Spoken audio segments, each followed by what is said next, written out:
There's so much more we can discuss on this. Thanks for coming in, Stuart. Pleasure. We'll get back to this because I know a lot of the guys wanted to get in a lot of opinions on this subject, but it's time now to concentrate on the action, and we have a choice of listening. Rangers against Ross County will be on BBC Radio Scotland Extra on Sounds, digital, online and 810 medium wave, while on BBC Sounds 92 to 95 FM and online, and also on BBC Radio and Gale frequency on digital radio. It's open all mics. Football from Sports Sound. Brilliant drop of the shoulder. From BBC Radio Scotland. There's no substitute. So welcome to Open All Mics, a debate there that could have gone on and on. Perhaps I'll touch on it again in the next 45 minutes or so. Being round the grounds, just to get to one top flight game for you to get the team news. Let's get to Derek Ferguson. He's at Rugby Park. Kilmarnock taking on Motherwell there. Derek, you've got the teams. Yeah, Kenny, good afternoon. With all due respect to Stuart, I'd be rather listening to Derek McInnes and Stevie Hamill. Listen, we're in a good place in Scottish football at the moment. Let's celebrate it. Why are we focusing on the negatives? The one negative here this afternoon, there's a couple of flares that have been thrown to the park already, which isn't good because we know this is a national turf here. So it's a Motherwell support away to my left, and it's a really big Motherwell support here. I'll go to the teams, Kenny. Two changes for Kilmarnock. Wright and Mackenzie, they step aside, and in comes Armstrong and you signing Ben Crescent. I think that's how you pronounce it. So they go Kilmarnock walking in goals. Then it's a back three of Mayo, Taylor and Crescent. A midfield five of Abiaso, Armstrong, Power, Polworth and McInroy, with Shaw and Laverty up front. On the bench is Woods, Murray, Lyons, Stokes, Wright, Mackenzie, Sultana, Cameron and Donnelly. For Motherwell, they're on change from that 1-0 win against Livy last week, so they go with Kelly in goals, a back four of McGinn, Lammy, Solholm and O'Donnell, a midfield four of Slattery, Goss, Correal. I'm mixing my words up here. How do you pronounce that again? Cornelius, why am I saying that? And Spittle in that wide left position, and then it's Shields and Van Veen up top. For Motherwell, they go with Oxborough, Mugabe, Maguire, Efford, Johnson, Morris, Penny, Tierney and Miller. And the referee here today at a noisy Kilmarnock Stadium, I've got to say, brilliant atmosphere. It's Ewan Anderson. Yeah, thanks there. It sounds like a really buzzing ground there. All the games underway. Let's get into the Championship. 4 games for you this afternoon, of course, after Ayr United's fantastic 3-1 win against Dundee last night. They are top of the Championship table. Let's get to Firhill. Partick Thistle against Wraith Rovers. There for us is Martin Dowden. That's kind of, just a minute and a half underway. Great atmosphere here at Firhill, and both, as you say, looking to close in the Championship leaders Ayr United after that really impressive win against Dundee last night. Thistle 4 points adrift in second place off the back of a really dominant 4-1 win over Inverness Caledonian Thistle just over a week ago. Full of confidence and looking to utilise a vastly improved surface here at Firhill to maximum effect. Just one change for them, Akinola in for Hodson. Wraith Rovers starting to pick up 2 back-to-back wins. Have got their season up and running with the opportunity to at least leap over Dundee and Thistle today with a win. Same 11 for them this afternoon. Thank you to Martin. As he mentioned there, Inverness, Cally Thistle were on the receiving end at Partick last weekend. Cally Thistle at home this afternoon against Morton, watched by Ailey Davis. Yes, indeed they are. And the sun splitting the skies here at the Caledonian Stadium in the Highland. It's a goal for Partick Thistle. Yeah, Martin. Yeah, a bit of a melee in the box, a few shots flying in and goal. It looked as though Wraith Rovers would manage to get the ball clear, but the ball fell perfectly for Scott Tiffany, and he drilled it low into the corner of the net. Unstoppable. Partick Thistle 1, Wraith Rovers 0. What a start to the afternoon and indeed the season for Ian McCall's side. So the first goal of the afternoon there at Firhill. Back to you, Ailey. The side looking for a reaction after that heavy defeat to Partick Thistle. As you were saying last Friday, does make 4 changes. He's brought in Wallace Duffy, David Carson, George Oakley and Stephen Boyd today. A couple of injuries, one of them's Robbie Dees, and the rest are bench. Daniel Mackay, Zach Delaney as well. Lewis Hyde is out, he is not on the bench. But the visitors, though, they're on the same points with Inverness. It's 5 points apiece, so they will be keen to make their way up the table. We'll see see how it goes, but an absolutely gorgeous day here in Inverness today. There's 4 minutes gone. Thank you to Ailey Davis. Let's get to Gavin Wallace. Gavin, you're watching Hamilton Accies against Arbroath. Absolutely, Kenny. 0-0 at the moment. 3 minutes or so gone. Arbroath at the bottom of the table. Not something we've really been used to seeing over the last year to kind of 14, 15 months or so. Not really a lot happening at the moment. The sun is shining, although most of the heat seems to be between both sets of fans who, if you know the press deck here, it's just off to my left-hand side, but the Hamilton Accies young team are deciding to have a little bit of banter, shall we say, with the Arbroath fans who are more than holding their own. But 0-0 at the moment. There's only a point between the two teams, and of course both searching, Kenny, for their first win of the season, so we'll see how it unfolds here at the Fountain of Youth Stadium. 0-0. There's been an early goal in League One. Alloa 1, Peterhead 0. Our final championship game is Queen's Park against Cove Rangers. There for us is Kenny Crawford. Everyone's 6 minutes gone here at Ochilview. Battle of the newcomers who've experienced contrasting fortunes so far in their first 4 games in the Championship. Queen's Park have had 2 wins in their last 2 games. Cove Rangers won their first game against Raith Rovers but have lost the following 3. Really interesting battle here.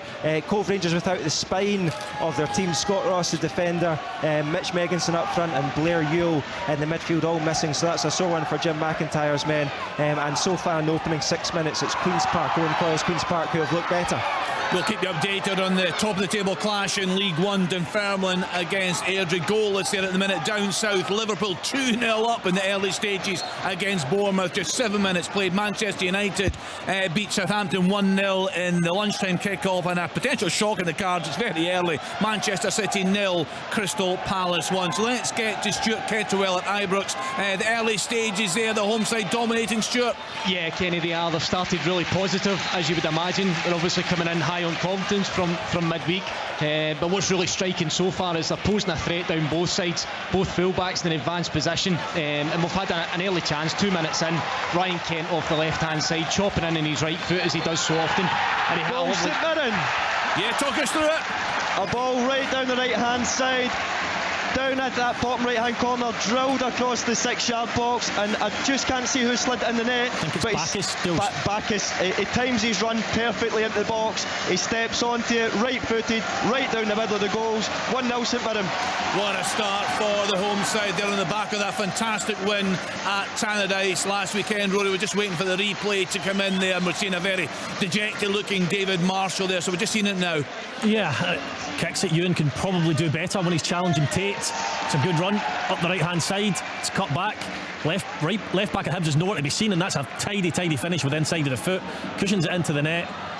Really, really good play by Bacchus. Hitting the box. I've been impressed with him since he signed. Combative in the midfield, tidy on the ball.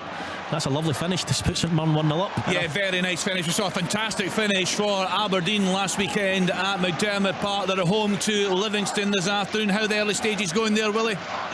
They've had the most of the ball, but there's only been one chance created, and that was for the visitors as Nubly, but Johnny Hayes in with an opportunity. Poor pass, so it was Nubly. It was a good cross from Holt towards the back post, and Nubly rose above his marker but could only put the ball over the crossbar. It was a better opportunity for him, and he should have done much better. But you know, Livingston are coming back into the game. They're beginning to get a little foothold, particularly in the midfield.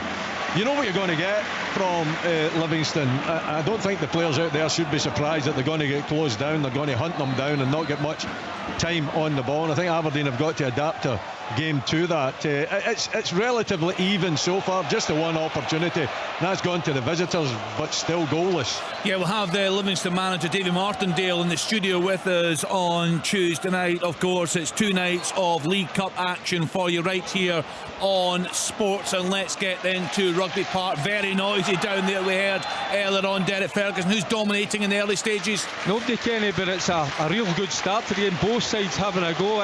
Just after 2 minutes, Van Veen had an opportunity just on the volley. That was at an angle about 15 yards out. Didn't quite get hold of it, and then Ollie Shaw for Kilmarnock was nearly in. So real good pace to the game. Both sides having a go, and I read out the team lines. Motherwell going 4-4-2, but they're actually 4-3-3. They get Spittle, Van Veen and Shields up top, so against that 3-5-2. So yeah, good game at the moment, and a lot of pace, a lot of good play. So looks as if we're going in for a good one, Kenny. Looking forward to that. Tom English is with me in the studio. Tom, last week you gave us your 3 picks of the day, your 3 big stories. What are you expecting this afternoon? Where could the stories lie? Well, St Mirren, they're on a good run. They're early doors. They're up 1-0. That could be a story. Listen, Aberdeen, terrific winner last week. I mean, outstanding. What potential goal of the season right there. Wonderful. Even though we're only in the infancy of the season. You don't know where the stories are coming from in this every Saturday in here, Kenny. Yeah, another opportunity. Sorry to butt in there, guys. It's a great ball from Shields. We in this right hand side, and it was Cornelius. Get his name right this time. Just taking control of it, just inside the box, and just on the ball. It just gets past that right hand post. So as good a start as it's been from both sides. Motherwell coming up with a good chances so far. It's good first touch, that Derek. He just screws it wide of the post, but good composure in the box. He busts forward from midfield really well. Cornelius, I think he'll get a few goals this season. Yeah, he's got it in his locker. Last season scored a couple of crackers, so he did, Rory. So he was unlucky there. Yep. I mean, St Mirren, a fantastic result last weekend at Tannadice, Rory. I know you were at the first game against Motherwell and you felt they were unlucky not to take something from that. Interesting to see what they do under Stephen Robinson this season. Yeah, it definitely is. Their tails are up. If they can get a win today and keep a clean sheet, it'll be the first time they've got 3 consecutive league wins with a clean sheet in 14 years. So that's something to try and aim for. And they started really well, I tell you that. They've had a free kick. Declan Gallagher's about to take a long throw in. It could easily have been 2-0. And Hibs need to start turning up before the 91st minute, Kenny. Massive chance, Kenny, for Rangers there. Sure. Connor Goldson, he runs 50 yards with the ball and finds himself in a striker position, cross from James Tavernier, and it lands fortuitously right at the feet of Goldson. He should score, but Ross Laidlaw does well to come and smother it. That's the first big opportunity for Rangers at Ibrox. We might struggle to get a better assist today. Whatever, to get a better goal. Ryan Strain, when he over on the right hand side for St Mirren, when he flicks it over Chabraya's head and squares it for Bacchus. Brilliant play. Yeah, they're playing good football, St Mirren. I say outstanding last Saturday at Tannadice. That 3-0 win. United, of course, at home to Celtic. That's on Sports Sound tomorrow afternoon for you. And Hearts against St Johnstone. Let's get back into the Championship. Martin Dowden brought us the first goal there at Firhill. How are Thistle? Are they capitalising on that, Martin? Yeah, we had a brief period of Raith trying to mount something, but nothing really of note. Sam Stanton had a shot blocked and then sent a curler, which was really comfortably wide. But I tell you what, the pace of this game is absolutely unrelenting. Thistle probing again, trying to get out the pitch, and what a difference from seeing them last season. Obviously there'll be personnel changes, but I think the surface is allowing them to play the sort of football that Ian McCall really wants them to do, and are clearly benefiting from it. Partick Thistle 1, Raith Rovers 0. Stuart, I've seen James Sands getting booked there. Did he just get caught wrong side, or was it a poor touch? He does, Rory. It's Jordi Huela, just managed to muscle him, out-muscle him, I should say, puts him in his backside, and he's scrambling to try and get back into the game, and Huela does that. He's a big physical presence, he's got decent pace as well, but Sands just get caught the wrong side there, and a decent opportunity for Ross County to deliver. Yeah, it was a big win for them last week. It was. We know it was in controversial circumstances given the retrospective action, but they needed to get 3 points on the board early, Stuart. They did, Kenny.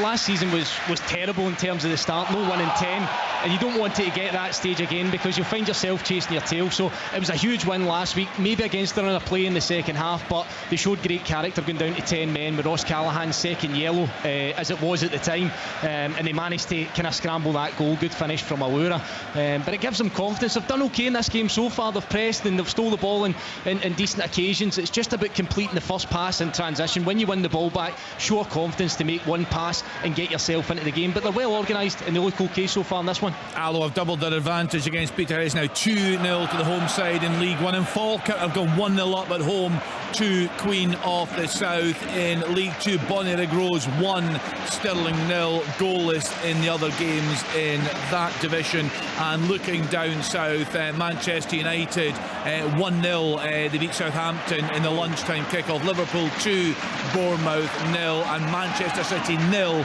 Crystal Palace 1. Let's then get to the Highlands. Ailey Davis is at the Cali Thistle Stadium for us. Will Billy Dodds be happy with the start there, Ailey? Yeah, it's all Inverness at the moment. moment. They've had the better of the chances, a lot of possession. Stephen Boyd with a really nice curling effort from the edge of the area, and it was a very good block from O'Connor to keep that out. It was on target. Austin Samuels as well, he tried a long range effort, but that one just a wee bit high and going over the bar. But yes, at the moment it's looking good for the home side, but no goals as yet. Inverness Cally, Thistle 0, Greenock Morton 0. You were telling us earlier, Gavin, a very disappointing start for Dick Campbell and Arbroath. How are they looking this afternoon against Hamilton? Yeah, to be honest, Kenny, it's still slightly disappointing from an Arbroath viewpoint at the moment. Hamilton getting a lot of joy in behind at the moment, especially on this left-hand side. Lewis Smith had a really good chance a couple of minutes ago. He latched onto a ball from the goalkeeper, actually. Ryan Fulton played it right over the top, and the Arbroath defence just didn't really seem to know what to do with it. He maybe just got his foot in ever so slightly wrong, and it skiffed off the right-hand post to Derek Gaston. But this game has been played at quite a pace as well. But it's all Hamilton at the moment. Oh, sorry, just there. Jean-Pierre Teehee just took it down. Kenny, it was unbelievable tackles, to be honest. Took it down with his chest, turned round and blasted it. It just went over the bar. Hamilton really on top. 0-0. Chris, what is going on with Hibs here? Is it just the overload in midfield? I mean, Doyle Hayes was lucky to escape a booking. Newell's been booked. Ewan's just been booked. And it looks like the fullbacks of St Mirren are running rampant. Rory there, St Mirren are all over Hibs just now. I think out their own half at times, and when they do play forward, they've given the ball away needlessly. The wide areas are left wide open. Cabrasha's been very slack when he's had the ball. He's had a couple of just hoofed down the line aimlessly, and even when they win the ball back, their ball retention has been very, very poor so far. Yeah, they've looked very poor so far. St Mirren have been good though. Staying in the Championship, Queen's Park against Cove Rangers. There for us is Kenny Crawford. How's it going in the early stages, Kenny? 17 minutes gone, Kenny. Queen's Park 0, Cove Rangers 0. Half chance for each team. Dom Thomas had a shot straight at Kyle Gourley, which he did well to beat away, and then Fraser Fyvie had a header for Cove that was straight at Callum Ferry. Spoke to Simon Ferry. Chance, goal! It's a goal for Motherwell.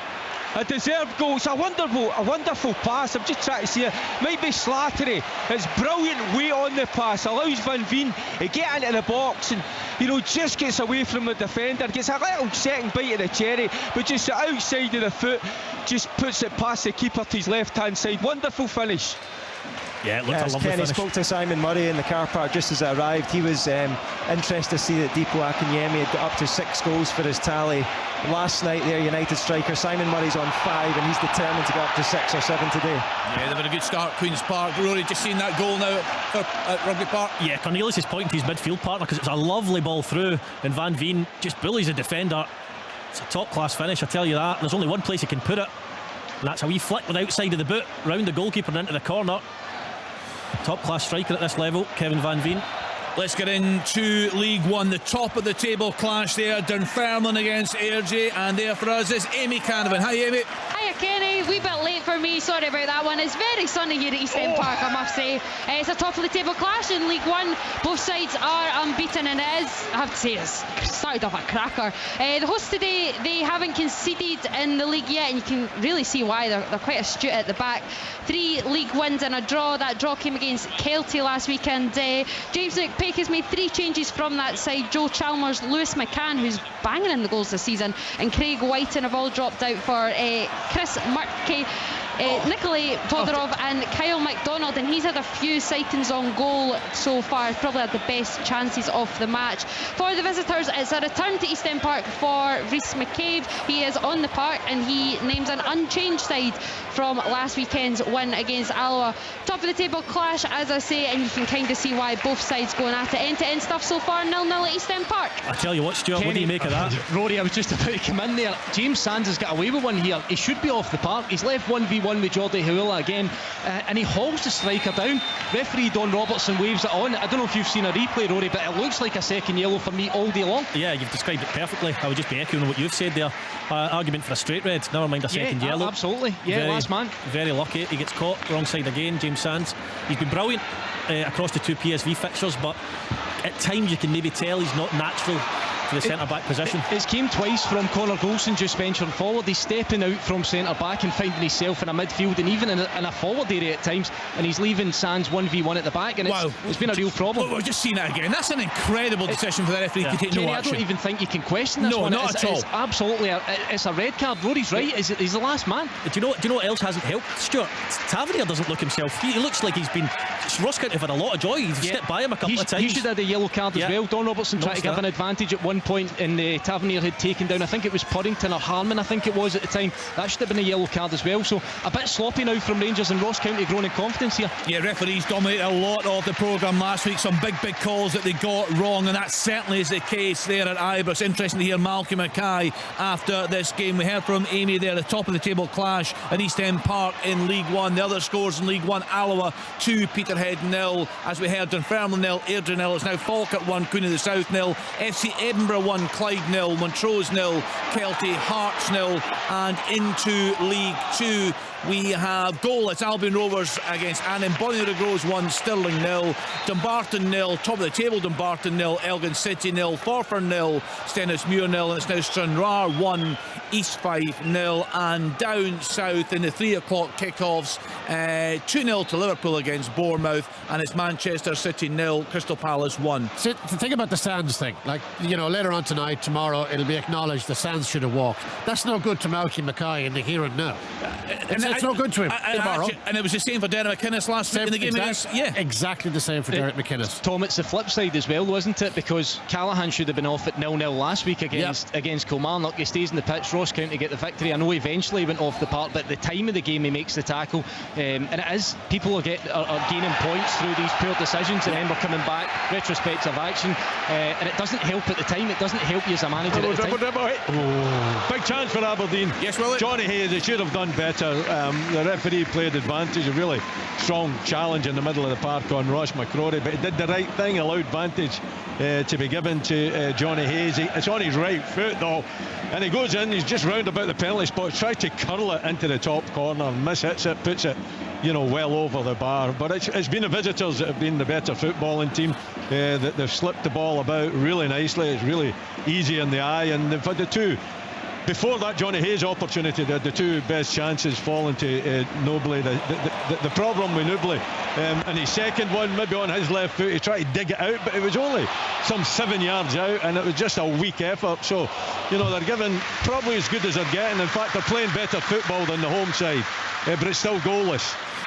Yeah, as I said, Davy Martindale will be in here on Tuesday night, the Livingston manager. Well, what a start he's had to his career there at Livingston. Very, very strong in the league. A great result at Tannadice a couple of weeks ago. They ran Rangers very, very close in the opening day. They, of course, beat Hibs through Almond Vale, and they are at home to Dundee United on Wednesday night in the League Cup. 2 nights of action for you right here in sports. And the thing is, Stuart, when I look back on that incident, you're trying to imagine, sometimes it's very, very quick. It's difficult for the referee, and you can understand why they didn't pick an incident up. With that one, it's completely and utterly blatant. It is. There's nobody else around the instant, Kenny. It's two players. You can see that it's a blatant foul. I'll tell you another wee thing that I've been thinking through the week with all the controversy. The referees aren't giving themselves any time to think about these decisions. I look at, like, say, Willie Collum last week. He's sprinting over to give a red card to John Lundstrom. There's other occasions where they're given a yellow card. That's why we have other officials in and around the ground. We have linesmen, we have fourth officials, and these guys are supposed to have to work as a team. They're not working as a team. The referee's sprinting over, knee-jerk reaction, giving a card, and what we've seen recently is they're getting it wrong. So they need to use that 4 that they have to come to the right decision. Take some time and get the right decision. Kilmarnock showing any signs of getting back into the game at Rugby Park, Derek? No, they're lucky not to concede again. I've watched Van Veen numerous times last season, Kenny, and he just sense he fancies it today. As it says, Rory described it absolutely bang on in terms of he looks as if he's bullying that back three. Now, they're not little guys, and Taylor, at the back, but you just get the feeling today that he's got their number. So they were unlucky. He was just put through again. Good through ball, but it was just ball just got stuck under him. But between the sides, not too much. But going forward, just feel Motherwell with that front three. Just get a little bit more than Kilmarnock at the moment. Just watching Ryan Kent there going down the outside and cutting it back to Tillman. Ended up being a good save and going out for a corner. heard Tom speaking a couple of weeks ago about Ryan Kent, and one thing he does far too often for me is come inside the pitch. There's no variety to his game, and if you what a save, Ross Laidlaw, Rangers. Yeah, they're banging on the door now, Rory. Sorry, it's an excellent opportunity. Some great interplay between Lawrence and Tillman. Tillman finds himself in space inside the box, and it's a deflected effort in actual fact. And Ross Laidlaw makes an excellent save off to his right hand side, but another good opportunity for Rangers. Yeah, that's a very tidy save indeed. He takes a deflection, he gets a good hand on it and knocks it away. Any sign of a change in fortunes at St Mirren Park for Hibs? We saw, Chris, last week a change of shape very early from the Hibs manager. Do you think he has to change something there? I think he might have to change something, Kenny. Ryan Strain on this right hand side has almost half a pitch to himself at times. The left back for Hibs, Cabraja, is going so narrow. He's almost at the other side of the pitch. He's almost in the other half of the pitch. I don't know why he's so narrow, but it looks as if he's completely caught out of position time after time. It's around the 28th minute. He changed it last week. Lee Johnson, he's got 3 minutes. Well, it certainly had the desired effect last week, although perhaps they were helped by certainly a big call from the referee, Willie Collum. Again, another one was overturned. Yeah, and just going back to the point I was making about Ryan Kent, if you take the John Lundstram red card back a couple of frames, you'll actually see Ryan Kent with a full byline in sight turn into 3 players in the middle of the pitch, get dispossessed, and puts John Lundstram in a position where he has to make that tackle. And obviously now the rest is history, but you know, I'd like to see a little bit more variety in Ryan Kent's game. Goal, Rangers! It's John Lundstram, Kenny. Shot from distance, ball comes infield, just as Rory was saying that. Ryan Kent, the ball comes in from the left hand side. Lundstram finds himself in a bit of space. I think it takes a deflection. You guys might see it in the replay. It seems to wrong foot Ross Laidlaw on the goal. He must be about 22 yards out from goal. Rangers are 1-0 up here at Ibrox. It looked on first viewing there like a big deflection, Rory. We're just waiting for the replay to come through. Yeah, it did. It looked like he was trying to caress it with the side of his foot into the corner. It goes that quick, but it hits the middle of the net, and that's not where John Lundstram was aiming. Ryan Kent comes in the pitch, cuts it back to Lundstram. You've got to see it from a better angle. This is the angle we want. He's trying to find that far corner, and yeah, it's the centre back. He tries to get his head on it, or it might be the left back, and he just deflects it into his own net. Goalkeeper no chance. Ross County unlucky because they've looked dangerous, but Rangers find themselves 1-0 up. Yeah, so Rangers 1-0 up at Ibrox. We're just seeing Willie Miller pictures of Jim Goodwin barking out orders to his players. How are they doing there at Pittodrie? Well, they're not doing very well, to be perfectly honest. The visitors have been the better team. They've created more opportunities, not too many clear cut, but there was another chance here as Shinnie went down the right hand side and cut it back for Pittman, who was just short of getting a toe on it as an Aberdeen defender came in and cleared it from round about the 6-yard line. So I think of the both managers, then I think David Martindale is bound to be the happier so far. His team have done extremely well. They've zipped the ball about, they've made nice little patterns, they've got in behind Aberdeen, good crosses into the box. The only thing that's missing is that goal, but they're very much in it and they're very much in the front foot, and Aberdeen are struggling, and that's why Jim Goodwin is not happy. He's got every right to be not happy. Well, it's very similar to the Motherwell game. Just watching Newbley and the name slipped my mind. Stuart. Stuart going at it there. The 1v1 battle, that looks like an interesting one. It is, and I think that's what Stuart likes. He likes that type of it's a chance. What a save! Magnificent save there from Roos. Obalai it was. The cross came into the box. He's 4 yards out. He hits it down into the ground like Gordon Banks. He gets it with his left hand and manages to put it round the post for the corner. Wow. That was a tremendous save, wasn't it? Yeah, point blank as well. The header, it's a great delivery, I must say. And Obalai, as dangerous as he is, pick him up. I mean, you can't miss him. He's a giant. He's a colossus. You're and right. There's nobody near him. You're absolutely right. Credit to the free kick taker as well. The delivery was on the money, but you're right, Willie. You wouldn't have let that happen, that's for sure. Willie would have blamed it on McLeish. I would have certainly pointed at somebody else, I'm telling you. Willie's showing his age there with the old Gordon Banks reference. you got to update that, Willie. There's been a lot of good goalkeepers made a lot of good saves since 1970. Tom, that was for our older listeners, of which I am one. You've got to cover everyone in this programme. That's what we're here to do. Liverpool now 3-0 up against Bournemouth. Crystal Palace 2-0 up away to Manchester City, and Everton have scored 1-0 up away to Brentford. That's incredible. That league is kind of a bit weird, isn't it? Yeah. Liverpool up and down, Man City down and down. Yeah, Haaland will get a hat-trick, don't worry, it'll be fine for Man City fans. Well, you would think, actually, when Rangers draw Liverpool, if there's a good time to get them in a poor start to the season, and then today they blow 3 goals, blow Bournemouth away inside half an hour, and that's what a side like that can do. Yeah, but they've had a kick up the backside from losing against Man United and being so poor against Man United. So Klopp has obviously somebody got into them this week. But the Man City have started the season just a bit iffy, defensively very suspect. A great start to the season for Stevie Hamill, the Motherwell manager. His side 1-0 up away to Kilmarnock this afternoon. Kelly getting back into things there, Derek. Well, a strike there, Ollie Shaw, but it canned off. I think it was Lamy off his back. It looked as if Lafferty might have been in there at the back post, but not much between the two sides overall, but you just feel, we've just said it again, Kelly get Armstrong, Shaw and Lafferty up top, but you look at Shields, we look at Van Veen certainly, and Spittle.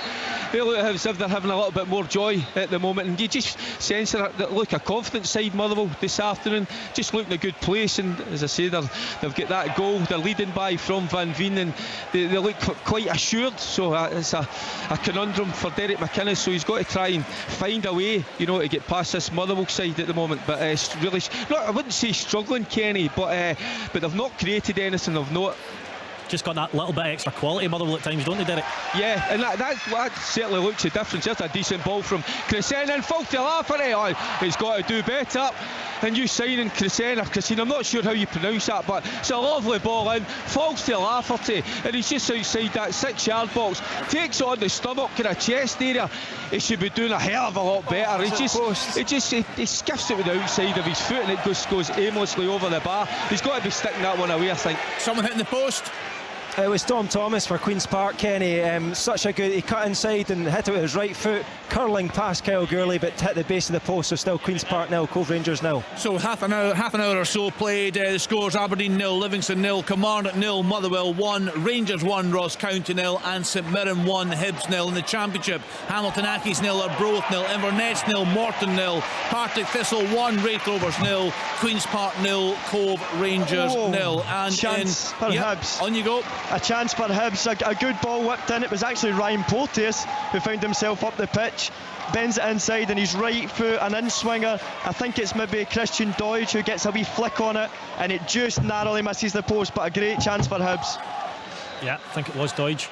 We're just actually seeing some pictures. Stuart won't see it, but we're seeing a close-up there of Malky Mackay berating the officials there. You can see the frustration building in the Ross County manager. It was right in front of Malky Mackay as well, pretty much his technical area. Kenny, there's a wee bit going on in the stand here as well. I think somebody's took not well, and I've seen some of the supporters asking the officials maybe to just kind of pause the game, because both sets of medical staff have kind of went racing into the stand. So it's just down below me. I can't really see what's going on, but I'll keep you posted on that one. But it certainly looks as if someone's took not well in the stand, so we'll see if there has to be a pause in the game. Thank you, Stuart. Let's hope everything's okay there among the supporters at Ibrox Park. Rangers 1-0 up against Ross County. The latest scores in League One: Alloa 2, Peterhead 0, Dunfermline 0, Airdrie 0, Falkirk 2, Queen of the South 0, SC Edinburgh 1, Clyde 0, and Montrose 1, Kelty Hearts 0. A really poor start to the season for Kelty Hearts. And in League 2, Albion 1, Annan 0, Bonnyrigg Rose 1, Stirling 0. The leaders are behind them: Barton 0, Elgin City 1,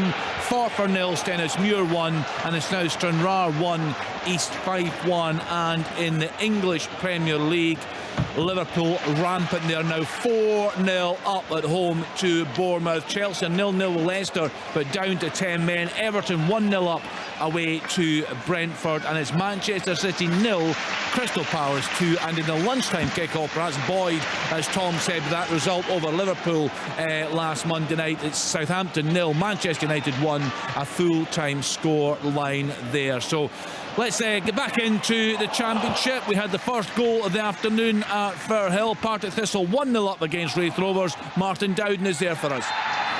Yeah, it remains Partick Thistle 1, Wraith Rovers 0. The game really settled down now. A lot fewer chances in the match, but Thistle in control and good for the lead. Just a couple of notable chances about 10-15 minutes ago. Stephen Lawless with a great volley from outside the box. Unfortunately for him, it was straight at Jamie McDonald. And Ross Millen for Wraith Rovers might have done better racing on to a ball that was clear to the edge of the box, and he just curled the ball over. I'm personally still reeling from watching a water break halfway through this half. I mean, it's cloudy here at Firle. I can't quite understand why they were doing it, but it reminded me, Kenny, of playing squash against you. But in that case, you were begging for a water break after about 2 minutes. You're right. Lager break, Doubters. Yeah, I think it was more lager. You're right, Tom. But yeah, I don't know what we'll get next. Bovril breaks in December. That's what I'm waiting for. We'll see if that occurs. But Partick Thistle still one up here at Firhill. Yeah, it doesn't feel particularly hot this afternoon, I would have to say. Let's get to the Highlands of Inverness. Cally Thistle against Morton. Any sign of a breakthrough there, Ailey? No, not at the moment. Goalless as it stands. Inverness, though, having to sub off Austin Samuels in about 24 minutes. He went down a couple of times, not sure what the initial contact was, but receiving treatment twice and then finally having to go off himself. Not looking great. Young Nathan Shaw's come on for him. Morton coming into this game a bit more. Some nice play from Kotonga down the right hand side, and he wasn't far away actually, forcing a save from Richards. It ended up as a corner in the end for Morton that came to nothing. So yeah, stalemate still here in the Highlands. Inverness, Cally Thistle 0, Morton 0. Yeah, you were talking about techers earlier on. Gavin Wallace, Hamilton Accies against Arbroath. What are you seeing in the last 10 minutes or so? Arbroath are starting to get back into it. It's still 0-0 at the moment as Hamilton are breaking forward. They really have had a good chance. He's offside. I thought they put the ball in the back of the net there. What we got? Partick Thistle, they just had well, it was in the net, but a goal has been disallowed. There was a great chance for Brian Graham just before the ball was cleared for a corner. He was running in at the back post, but the defender got there just in time. The ball into the box, it fell outside the box to Bannigan. He hit the shot, and it was Harry Milne, the left back, who just tapped the ball home, but he was very close to the touchline. Very hard to see if he was offside or not. Thistle don't think so, but the goal has been ruled out. Last time we were with you, Kenny Crawford, Queen's Park have come very, very close to opening the scoring there. 37 minutes gone, Kenny. Don't know how this one's still 0-0 between Queen's Park and Cove. Morgan Neal had a header cleared off the line by Simon Murray, the Queen's Park striker and captain, and since then Dom Thomas hit the post, as you said. Simon Murray and Scott Williamson have had shots saved by Kyle Gourley, and just a moment ago Grant Savoury, the former Celtic youth midfielder, had a header just wide of the post. So still 0-0 here at Ochilview. Is that the same scoreline at East End Park in the game of the day in League One, Amy Canavan? It certainly is, Kenny. It's a really enjoyable game, end to end. And you can kind of understand why they're both at the top of the table. Decent chances for the visitors in the last 10 minutes or so. They've started to really build into the game. Justin Devaney, there's a Devaney and a Davini in this side. Commentator's nightmare, but they are just gradually building into it. But as I said earlier on when you came to me, you can understand why Dunfermline have not conceded just yet. They're really well organised at the back. James McPake has them set up well. Still 0-0, but it's a fairly enjoyable afternoon. Sounds great. Alloa now 3-0 up at home to Peterhead in League One. Montrose 1, Kelty Hearts 0, FC Edinburgh 1, Clyde 0, Falkirk 2, Queen of the South 0, and Dunfermline 0, Airdrie 0, as Amy was just telling us there. What about Todge then, Willie Miller? The fans showing a bit of frustration at this first half performance? Yeah, a little bit. Aberdeen have come back into it in terms of possession. Johnny Hayes had a really good cross towards the back post, but Clarkson arriving late couldn't do much with it. So I think they're a little bit happier, but still for me it's Livingston that are looking the more likely to score. They're playing the better football. They're causing Aberdeen a lot of problems with their energy, their enthusiasm, their closeness to the opposition as well, not giving Aberdeen any time whatsoever to dwell in the ball. Probably Johnny Hayes is looking the most likely from an Aberdeen point of view to break them down on the break, particularly down this left hand side, but it's not been a good first half so far, and the fans, and it's a big crowd here as well, and we did have a water break and we needed the water break. Well saved. Just a little chance there, for Dunfermline. Really great work by Matthew Todd, but for Airdrie, the goalkeeper Murray Johnson just came out and read that very well. Remains 0-0 at East End Park. Any improvement from Hibs against St Mirren, Chris Doolan? Hibs are starting to come back into the game a wee bit, Kenny. They're starting to move the ball about a bit. I still see they'll have to make a change. I still think they'll have to possibly go to a back three for the second half, because right now St Mirren are all over them. They can't deal with their two centre forwards.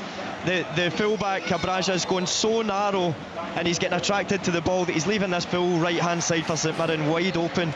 I think if they go to a back three, two pick up ones, everything becomes a whole lot easier for them. But they are starting to slowly but surely get a foothold in the... It's a strange one, the Hibs one, Kenny, because after 4 games it can be dressed up either way you want. Yeah. No, you could look at it as they've had a tough start to the season. They've got draws against Rangers and Hearts under new management, or if they lose this today, they're going to be winless in 4.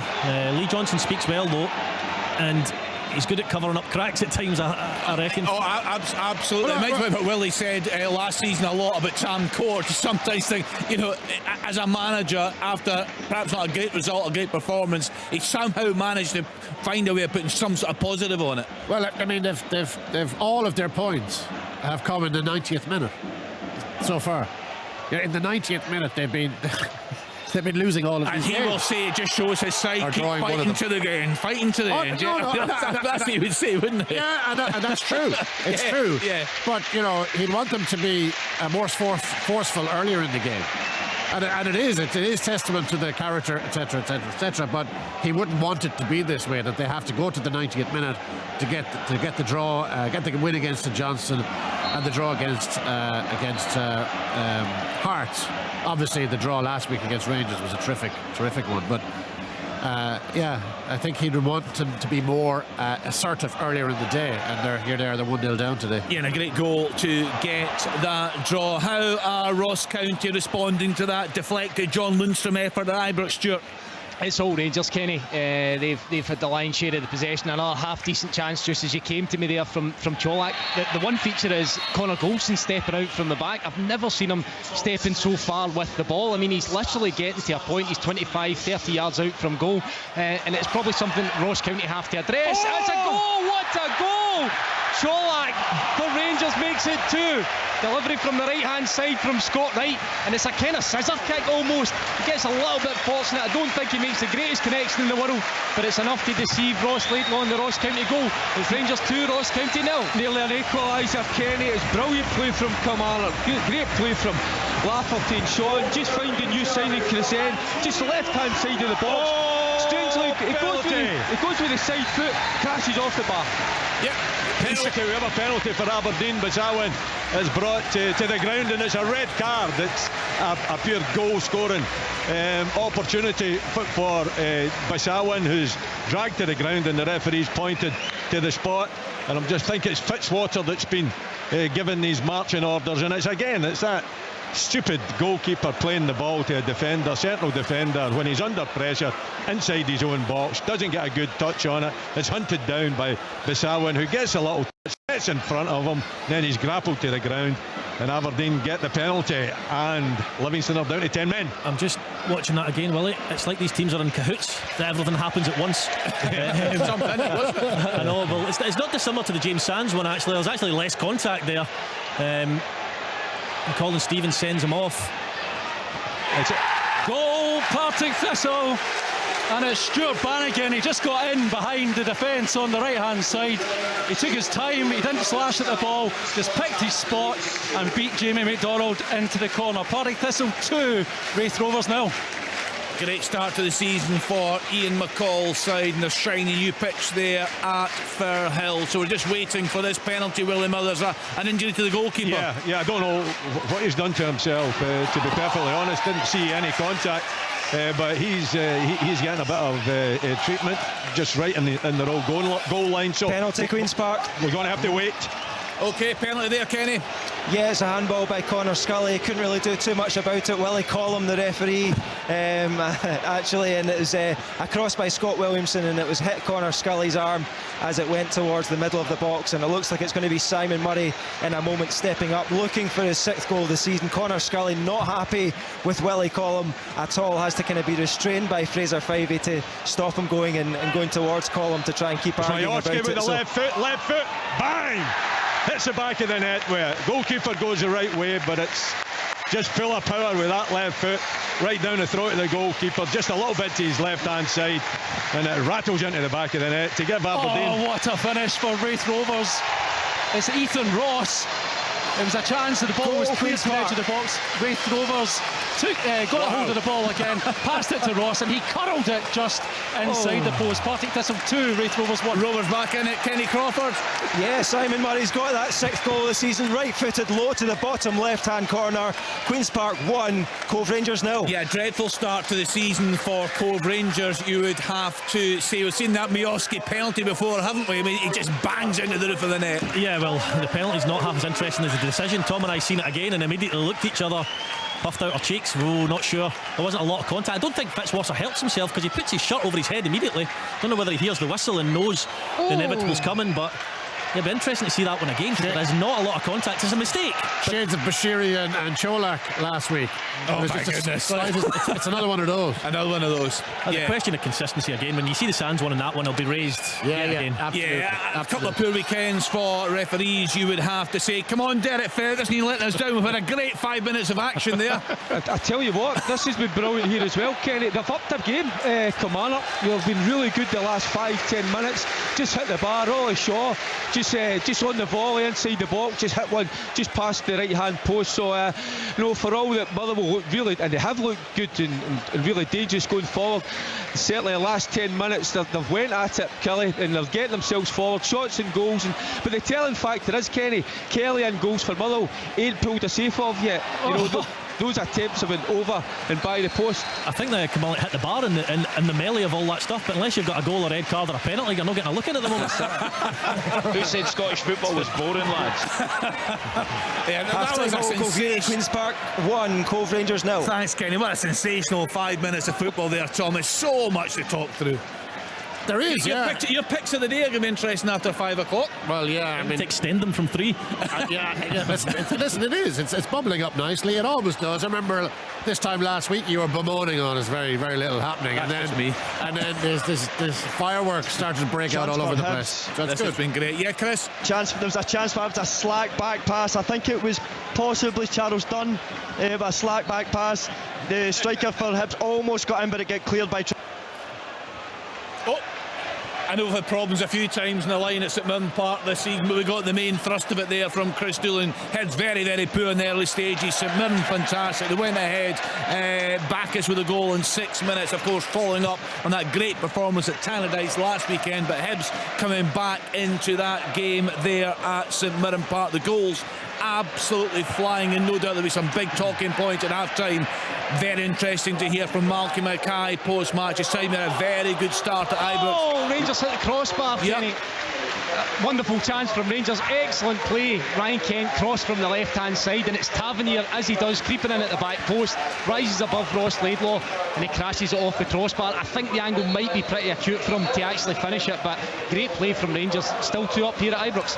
Yeah, but there could be a few this afternoon the way they're going, but I keep going back to what Malky Mackay will be looking at. The Rangers should have been down to 10 men very early in this game. Oh, without a shadow of a doubt. I mean, having seen that a couple of times, there's no doubt in my mind that is a straight red card. There's no intent to play the ball, so there's no double jeopardy there. It's a straight red card without a shadow of a doubt. I think Tavernier should score that. He is at a bit of a tight angle. As well. I think he gets up and catches it clean. There's a big part of the goal to hit. Yeah, but it will. That's what we're going to be talking about. That's what Malky Mackay is going to be talking about. Even if Rangers go on and win 3 or 4 or 5, Malky Mackay is going to say, well, they should have been down to 10 men when it was 0-0. Half time at Inverness, Kelly Thistle 0, Greenock Morton 0.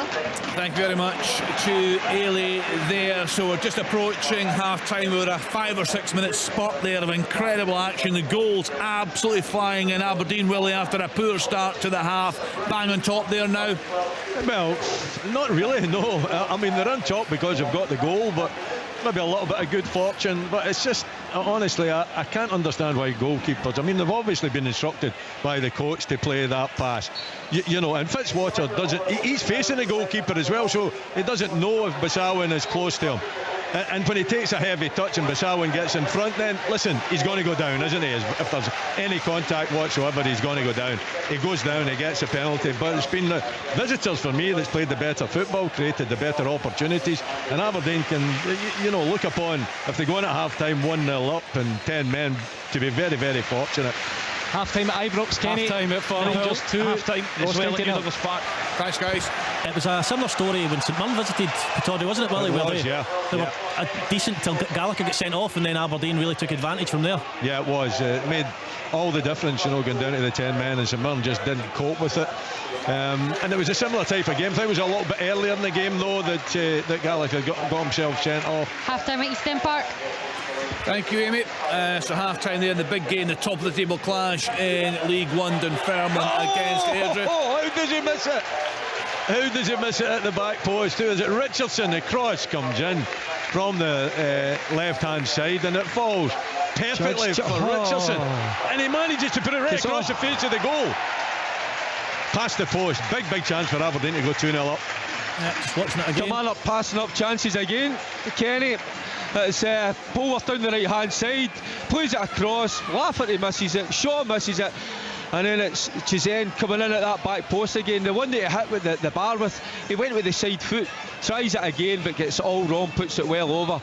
So they've had a great 10-15 minutes come out, but just can't find a way past Kelly and goals. Yeah, he's leaning back there and just smashes it over the bar with the side of his foot. Yeah, half time at Pittodrie as well, Kenny. Thanks, and, Willie. Aberdeen are 1-0 up. Kenny, can I ask Willie and Rory a question, right? Just before we kind of move on. Willie, you're talking about goalkeepers that are constantly playing out from the back, and players, and we saw it the PSV game against Rangers the other night. That goal arguably coming from playing from the back as well. Do you think now, Rory as well, do you guys think maybe players are starting to become scared to make decisions? Are they scared that they'll get dropped if they make the wrong decision from how they're being coached now? Because that kind of how it looks nowadays, is players don't want to make those decisions. Half time at St Mirren Park, Kenny. Half time, Kenny. Come on, St up Mirren 1, Hibs 0. Thanks, guys. Well, I can't tell you how many times I went to close the ball down in centre halves, Gavin, and not once did it deflect to me, and I tapped it in. However, what I will say is that it's risk versus reward, isn't it? The risk is that you play out from the back and you build through the thirds, and ideally that's the way you want your team to play, but sometimes the risk outweighs the reward, and if you're going to play it to your centre back almost in his own box to the point where he's going to be closed down and put under pressure, I mean, really the only option he's got there is back to the keeper and up the pitch. So that's the issue. See if you're playing it in front of the central defender, if it goes way back and the goalkeeper plays it in front so you can see the game. Listen, that's okay, but the PSV one as well, it's played to the centre back. It doesn't know that there's a player behind them. It's just a straight pass to him. I mean, you don't actually play them passes all over the pitch. You should be playing it all over the pitch. It should be an angled pass. When you play that straight pass inside the box to a centre back, you're asking for trouble. Yeah, you'd be looking for your centre backs to go almost either side of the box, and your full backs to push on. Right. Absolutely, Willie. And just the most ironic thing I've seen today so far is James Sands walking off the pitch at Ibrox, berating the referee about a decision that was made. When I'm thinking, just get inside. You footballers are shameless, I'll tell you. The rednecking. Yeah, I remember watched Celtic a lot last season, and a few times you're watching Joe Hart, you take the ball and you just think, for goodness, is it worth the risk? You're knocking it between the defenders, and on a couple of occasions we were very, very close to losing some goals, but it seems to be the way. The flip side of it is, Kenny, you don't want to just be shelling the ball up the pitch all the time, but you need to pick and choose your times. And you've got to be sure that your players are good enough to do it. I think that is the key point. So many talking points to get through after a really hectic first half of action right here on Sports Sound on BBC Radio Scotland.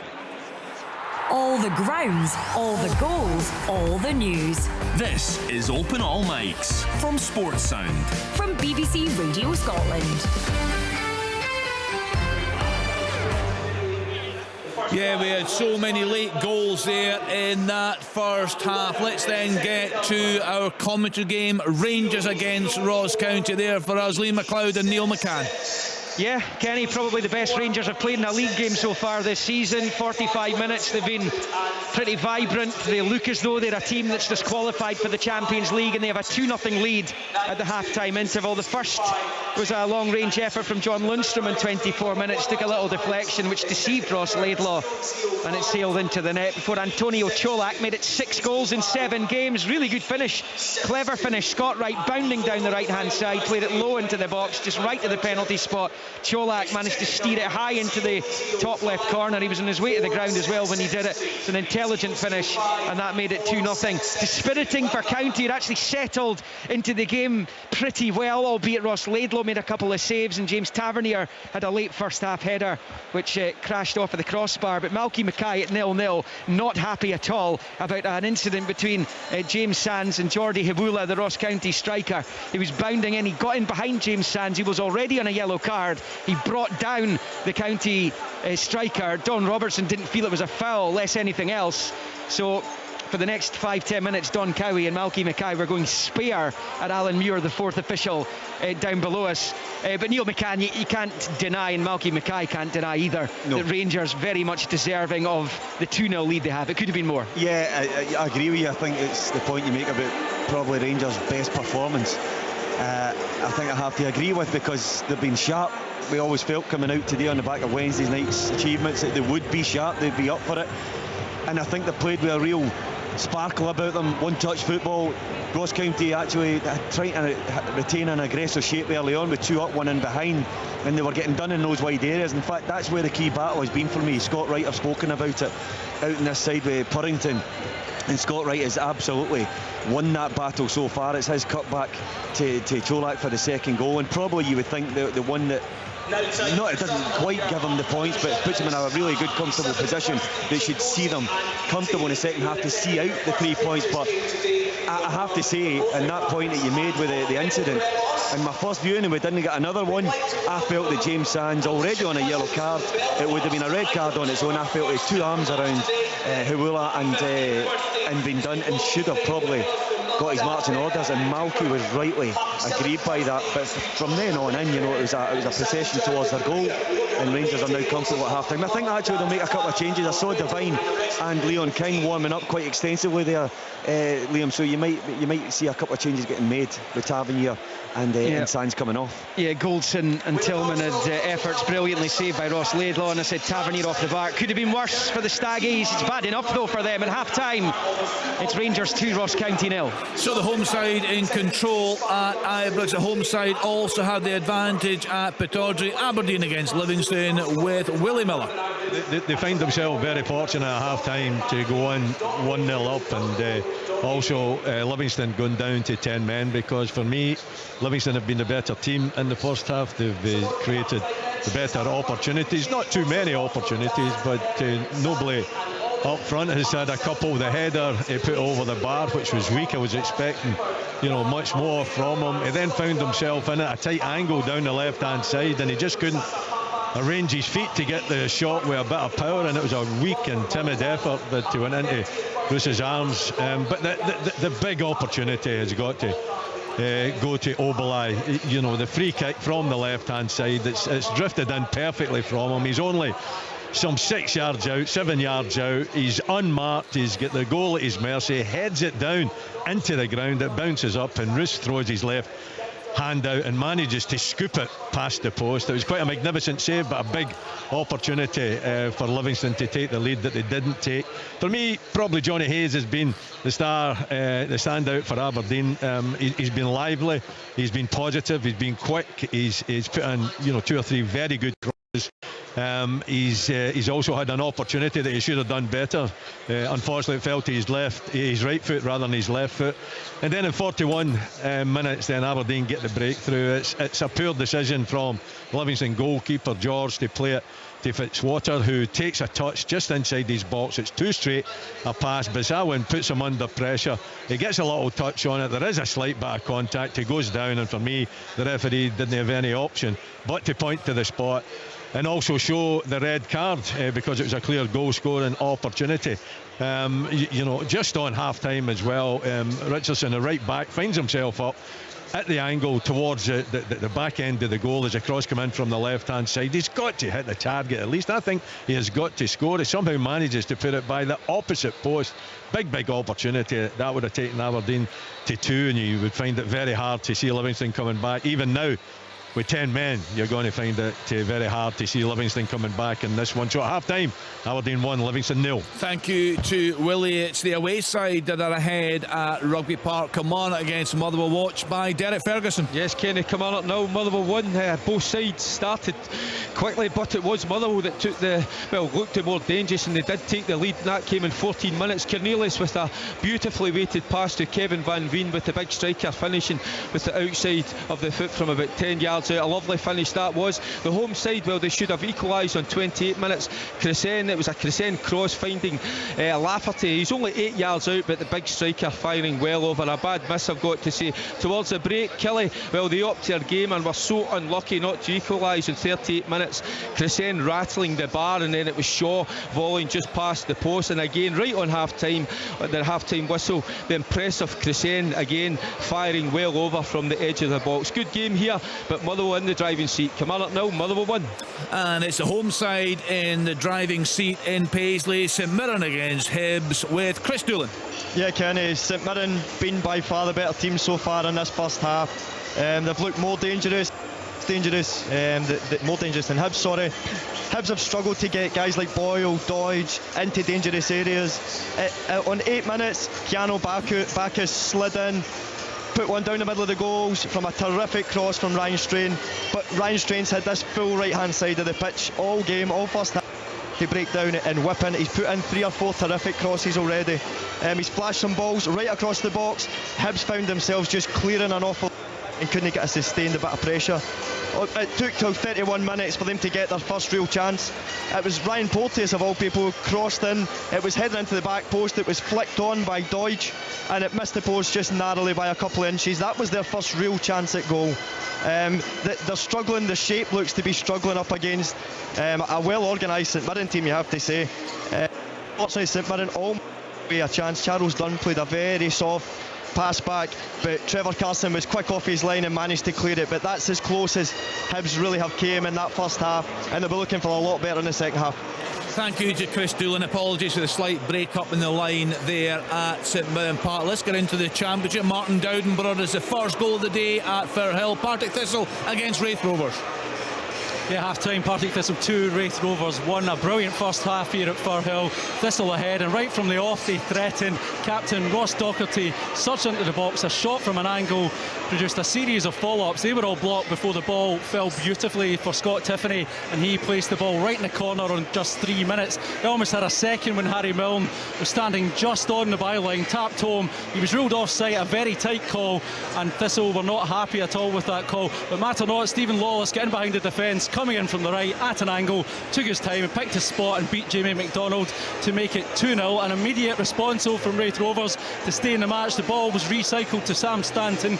He laid it into Ethan Ross, and what a finish from him. Picked an angle in off the post, the only spot he could really hit, and that means at half-time Partick Thistle 2, Wraith Rovers 1. Let's get to Inverness. Cally Thistle against Morton with Ailey Davis. Yeah, at half-time it's Inverness, Cally Thistle 0, Greenock Morton 0. The home side with the better of the play early on, all the possession, a couple of chances as well. Stephen Boyd with a lovely curling shot from the edge of the area, and a very good block from O'Connor to keep that shot out. Austin Samuels too trying a long range effort, that one going over the bar.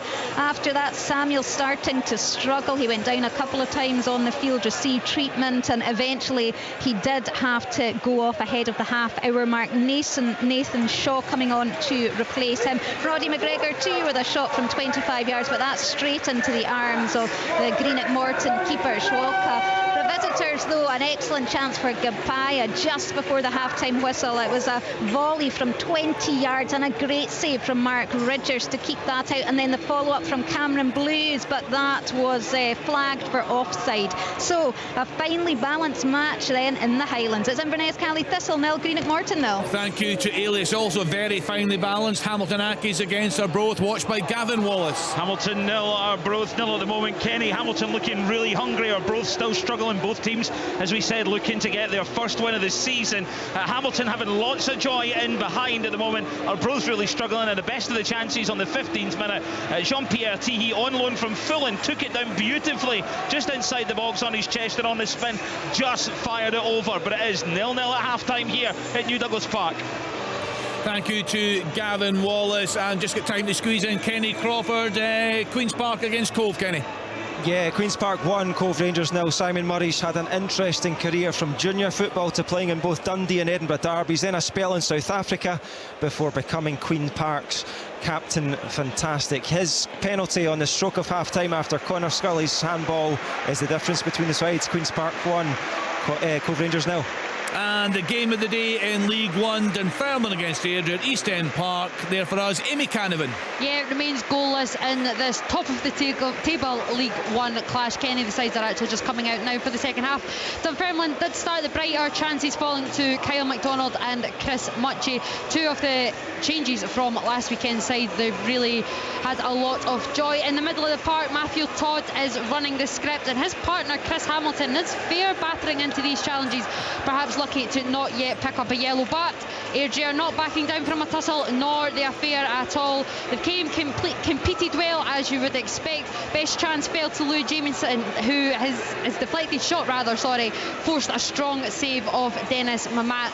Just before the half-time whistle, though, Jamieson did have to go off. Not too sure why for Callum Gallagher. He has 4 goals in the last 3 games, so not a bad substitution to bring on. 0-0, and the second half is just about to kick off. Thank you to Amy. It's time now to give you a choice of listening again. Rangers against Ross County will be on BBC Radio Scotland Extra on Sounds, digital, online and 810 medium wave, while on BBC Sounds 92 to 95 FM and online, and also BBC Radio and Gale frequency on digital radio. It's open all mics. Every goal. What a goal! Every game. That is right out of the top drawer. Every kick of the ball. It's a terrific finish. This is Sports Sound. It's absolutely tremendous. From BBC Radio Scotland.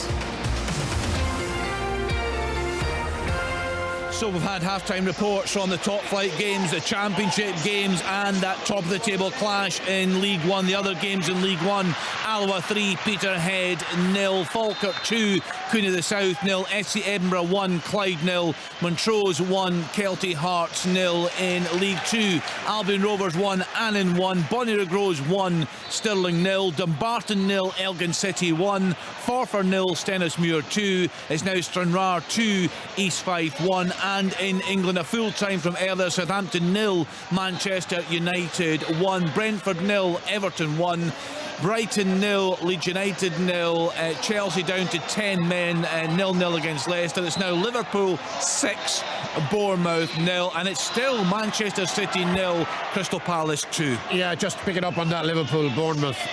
Ryan Christie's first Premier League start was a few weeks ago in a 4-0 defeat at Man City. This was his second Premier League start today, 5-0 down at half-time, and he was taken off at the break.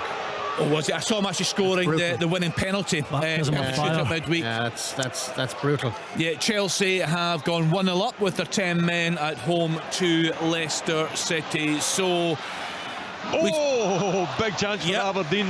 Bashawan down the right-hand side, hitting the byline and cuts it back. Majowski's maybe he's coming in too quick. He finds it hard to adjust himself. He does get his head on it inside the 6-yard box, but can't direct it towards goal and puts it over the bar. So right from the very start, Aberdeen looking to take advantage of the fact that Livingston have only got 10 men, but not, making the point and not getting that second goal. Still 1-0 here at Pittodrie.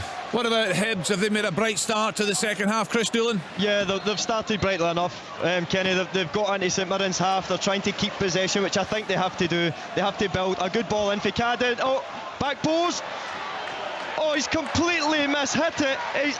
He's 2 yards from goal. He's at the back post, and it sits up perfectly into the back post, into the back of the net, and he completely mishits it. I think it's actually, I'm trying to see who it was at the back post that had. It's Ewan. It's Ewan. Is it Ewan? And we're actually just seeing the looks of total bewilderment from the Hibs fans behind that goal. Kenny, there. it was harder to miss. He's literally 2 yards for goal. He tries to smash it, I think, instead of just passing it down the side of the Trevor Carson. Oh my goodness. He's not scored yet, Ewan, but I've liked a lot of what I've seen about him, but it's the hardest part of the game, sticking in there. I'm just going to say the Strikers Union kicking in there. Come on, that whole cliche. He should do better. He's got to score. He's created a couple of goals from cutting in from right and left. Aye. But he's not a goal scorer. I think we've kind of pretty. The prosecution rests after that. Rory Lloyd did his best there. Speaking of another flag has been waved. Speaking of another striker, Cholak's been a great start to his Ibrox career, hasn't he? He has. He's a predator in the box. He sniffs out chances. It's a skill in itself to know where the ball's going to land, to stick it in the net. It looks like tap-ins at times, and it looks like, but when you do it consistently, that's not luck.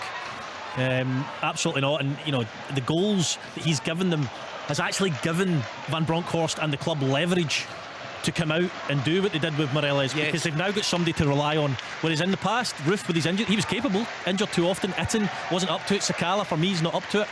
He's given them leverage to go out, and it was a dream week for Van Bronckhorst last week, because he came out and publicly criticised Morelos. They went and won, and then he gave him away back in at the end of it publicly, and it's now up to Morelos. So Cholak's doing the business for Rangers, that's for sure. Should have Danny Armstrong done better. Did you see the strike? You might have just caught it.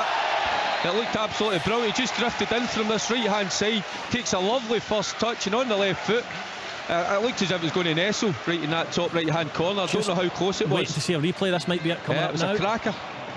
Does really well, just drifting in from that right hand side, takes a lovely first touch, and then he catches it really well. But I don't know how far from this angle I'm at how far past it was. We ended up getting a replay of a Kyle Lafferty elbow instead of a Danny Armstrong shot, unfortunately.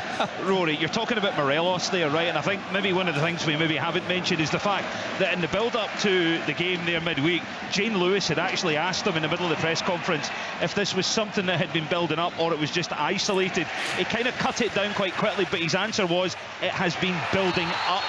So it obviously comes as no surprise when you hear that, what's going on with Alfredo Morelos. And I think as well, Derek Ferguson, the way he handled it, Van Bronckhorst, you've been very, very clear, putting him out. And also, as Rory said there, after the game, the success of the night, offering him that way back in, because you'll have seen that many times in the dressing room, particularly under Graham Souness, I'm sure, manager falling out with a player, but it's important to give him that opportunity to get back in.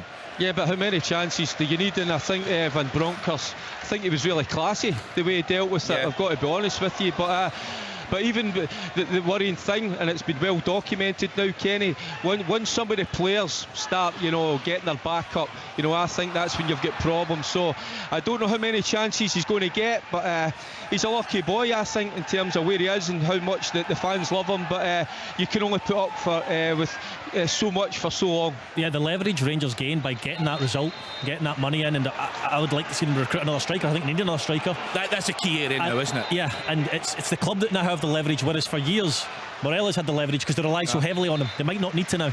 So how would Sir Alex Willie have dealt with a player that was late for training? You would have had a quiet word with him. Experienced. He'd have been into the office. Sorry, Majowski's got the ball in the back of the net, but he's well offside. But I think even back in the day, Sir Alex knew how to deal with players. Yeah, he could be really strong with them, but he could have the soft touch. He could put the arm round. I know it's difficult for you to think or imagine him doing that, but he knew how to handle players, and I think he knew how to handle. Chance for Hibs. Yeah, chance. Fantastic Chris. strike, Joe Newell. Chris Cadden plays a 1-2, which he thinks is a 1-2. Joe Newell has a different idea, doesn't give him it back. 22 yards for goal, left-footed, drives it low, and Trevor Carson gets down and tips it round the post. Corner for Hibs. Good chance for Motherwell as well. I'm not saying a good chance. Shields is clear, but he's at the angle all the time. The angle's always against him. I think he's got to cut it back. Van Veen and Spittle, they're breaking their necks to get up there, but he goes for goal. Angle's always against him. Comfortable save for the keeper. Another thing, Kenny, I don't think managers shout at players anymore, do they? I think it's taken out the game. I'm not sure they're allowed to really now. They look at it from an HR point of view now. It's all human resources, this and that, and that's genuine. You hear about that now. And the players are brought up, through the development programme side of things as well, not being bullied. You can't shout at young players at all. Stuart, talk to us about that. Stuart Kettlewell, you've had experience of that. What is it like in the dressing room now when you're absolutely going off your head at a player? Do you have to do it privately? Can you do it? I'm not sure my blood pressure would tell you the same thing, Kenny, to be honest with you. I think I lost the plot a few times, but again, it's important it's man management. Willie kind of touched on it when you speak about Alec Ferguson, the greatest of them all when it comes to man management. But again, I knew what players you could really get after and get a reaction out of, and there's other guys that you have to put an arm round. And I think as a coach and a manager, you try and pride yourself on that. But I can categorically tell you there was several times where I did lose the plot. But what also happens in the modern game is it loses effect. If you do it every single week and every day in training, it loses its effect. So I think you have to pick and choose your moments where you can get optimum reaction from the players. They need each other. I mean, Morelos needs Rangers. Rangers need Morelos. a club the size of Rangers taking on the amount of games, big games that they're going to having won. Albeit really good striker in Cholak, is nowhere near enough. So they need to rehabilitate Morelos, and quickly. Is this now more about building his value again and getting rid of Morelos? Do you think? Do you think that's the game? Do you think there's still a future for him there at Ibrox? Yeah, I do. Do you think he wants to be there? I don't know. I don't know that. But look, we know that he's a capacity for surliness and stroppiness and being a bad pro. But that said, on the pile-in, see Graham Souness saying, he's just lets Rangers down too often in the big games. This is his first red card in 106 games or something like that. It's more behind the scenes. It's more being unfit. If he's got a bad attitude, it's a lot of these other things. But they need to get all that right. They need to get him as a viable option, whether it's starting or off the bench.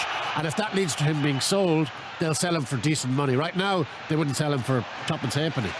No, but as a striker, if you're scoring goals, I think you can get away with an awful lot, Tom, can't you? You can. As long as you're participating, as long as you're taking part and you're finding the back of the net, I think managers would be reluctant to chastise you or give you any verbal abuse if you're doing your job. The problem with Morelos is that he isn't doing that at this moment in time. That's incredible. And they need so if Cholak, if he God forbid gets an injury, what do they do? They're a couple of weeks away from these massive European games.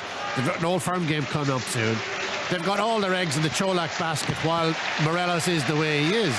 It's for a club this size, it ain't good enough. Well, they're doing well this afternoon. Rangers 2-0 up against Ross County. Penalty there as well, Kenny. Yeah, looked like, I don't know if you've seen it, Stuart. Chance. Cut the ball, cut back in the box, clearly strikes the arm of the Ross County player. Another one missed by the referee in my book. Yeah, we'll be talking about referees after the games this afternoon. Rangers 2, Ross County 0, St Mirren 1, Hibs 0, Kilmarnock 0, Motherwell 1, Aberdeen 1, Livingston 0. In the Championship, it is Hamilton Accies 0-0 against Arbroath, Inverness 0, Morton 0, Partick Thistle 2, Wraith 1, Queen's Park 1, Cove Rangers 0. In League 1, Alloa 4, Peterhead 0, Dunfermline 0, Airdrie 0, Falkirk 2, Queen of the South 0, SC Edinburgh 1, Clyde 0, and Montrose 2, Kelty Hearts 0. And in League 2, Albion Rovers 1, Annan 1, Bonnyrigg Rose 1, Stirling Albion 0. The leaders have turned it around. Dumbarton 2, Elgin City 1, Forfar 0, Stennismuir 2, and Stranraer 2, East Fife 1. And into the English Premier League, Brentford 0, Everton 1, Brighton 0, Leeds 0, 10-man Chelsea 1, Leicester City 0, Liverpool 6, Bournemouth 0, and as they come back on, Manchester City 1, Crystal Palace 2. So lots of action this afternoon. Tough game this, Kenny. Yeah. Down here, I don't know if Rory got a glimpse of that, but Ali Biasu tackled. I think it was one of the Motherwell midfielders. I think it might have been Cornelius with his head. We've had a goal here at New Douglas Park. Sorry, I was away doing television duties. Don't boo me too much. We're on the action now. Thomas O'Brien has been sent off a straight red, and really it's as easy as any referee will have to make it. It was a handball inside the box. What a strike from Ross McCrory. He's capable, isn't he? He gets himself forward.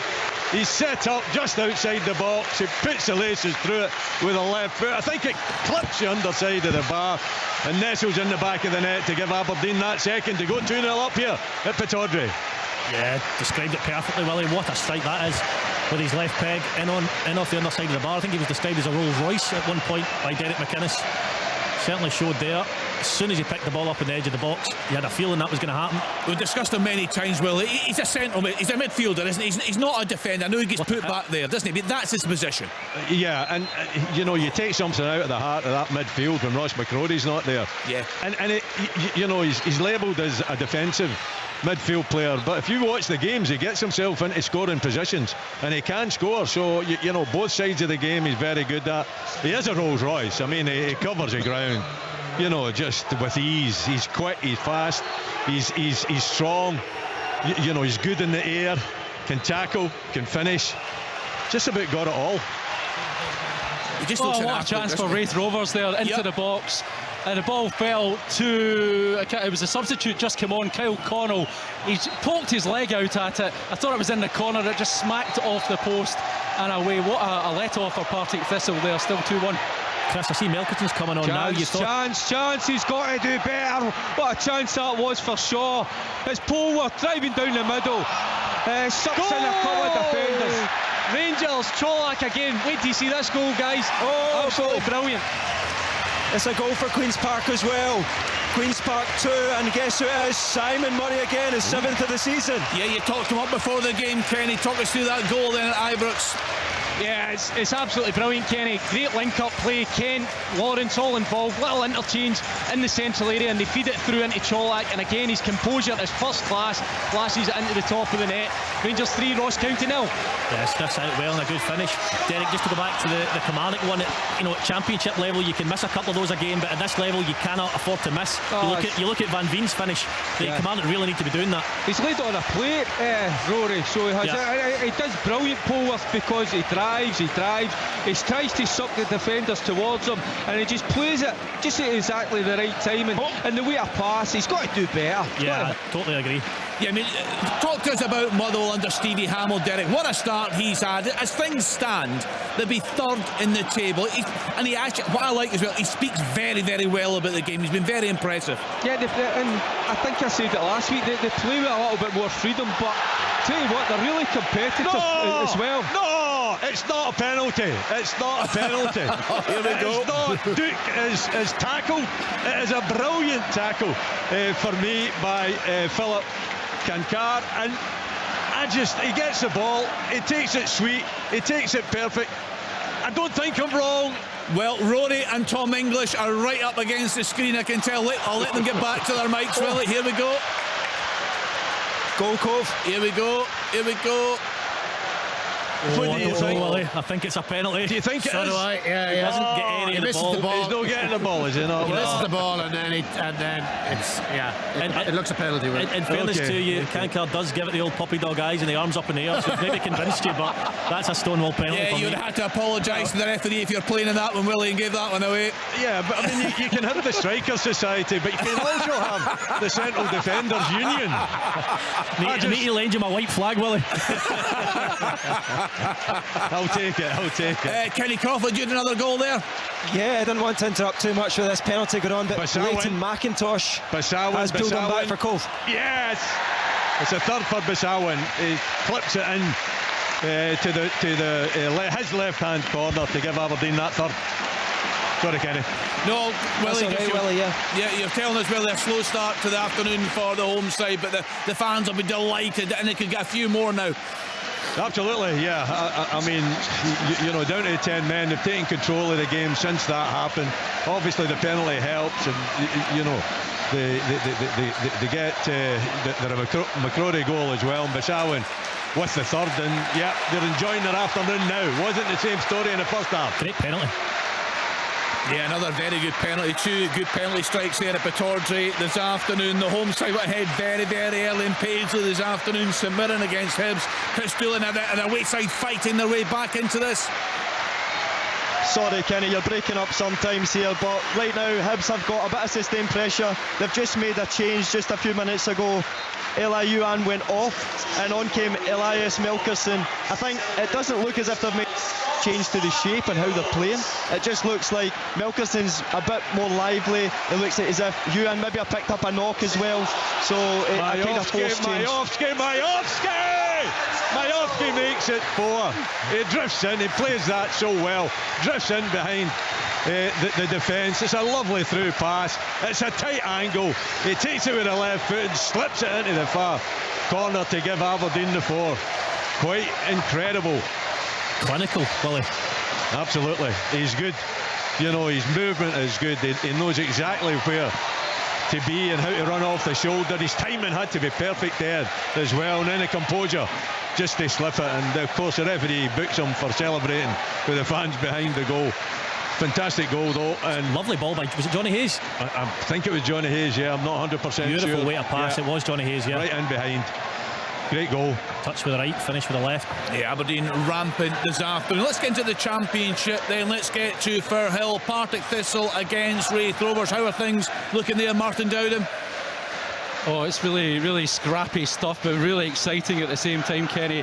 Thistle nearly actually went ahead right after the second half got underway. It was Tiffany again. He sent a colour through bodies. It was really well saved by Jamie McDonald under a lot of pressure. I think he might have actually picked up an injury at that point and eventually had to be subbed off. Robbie Thompson coming on for him.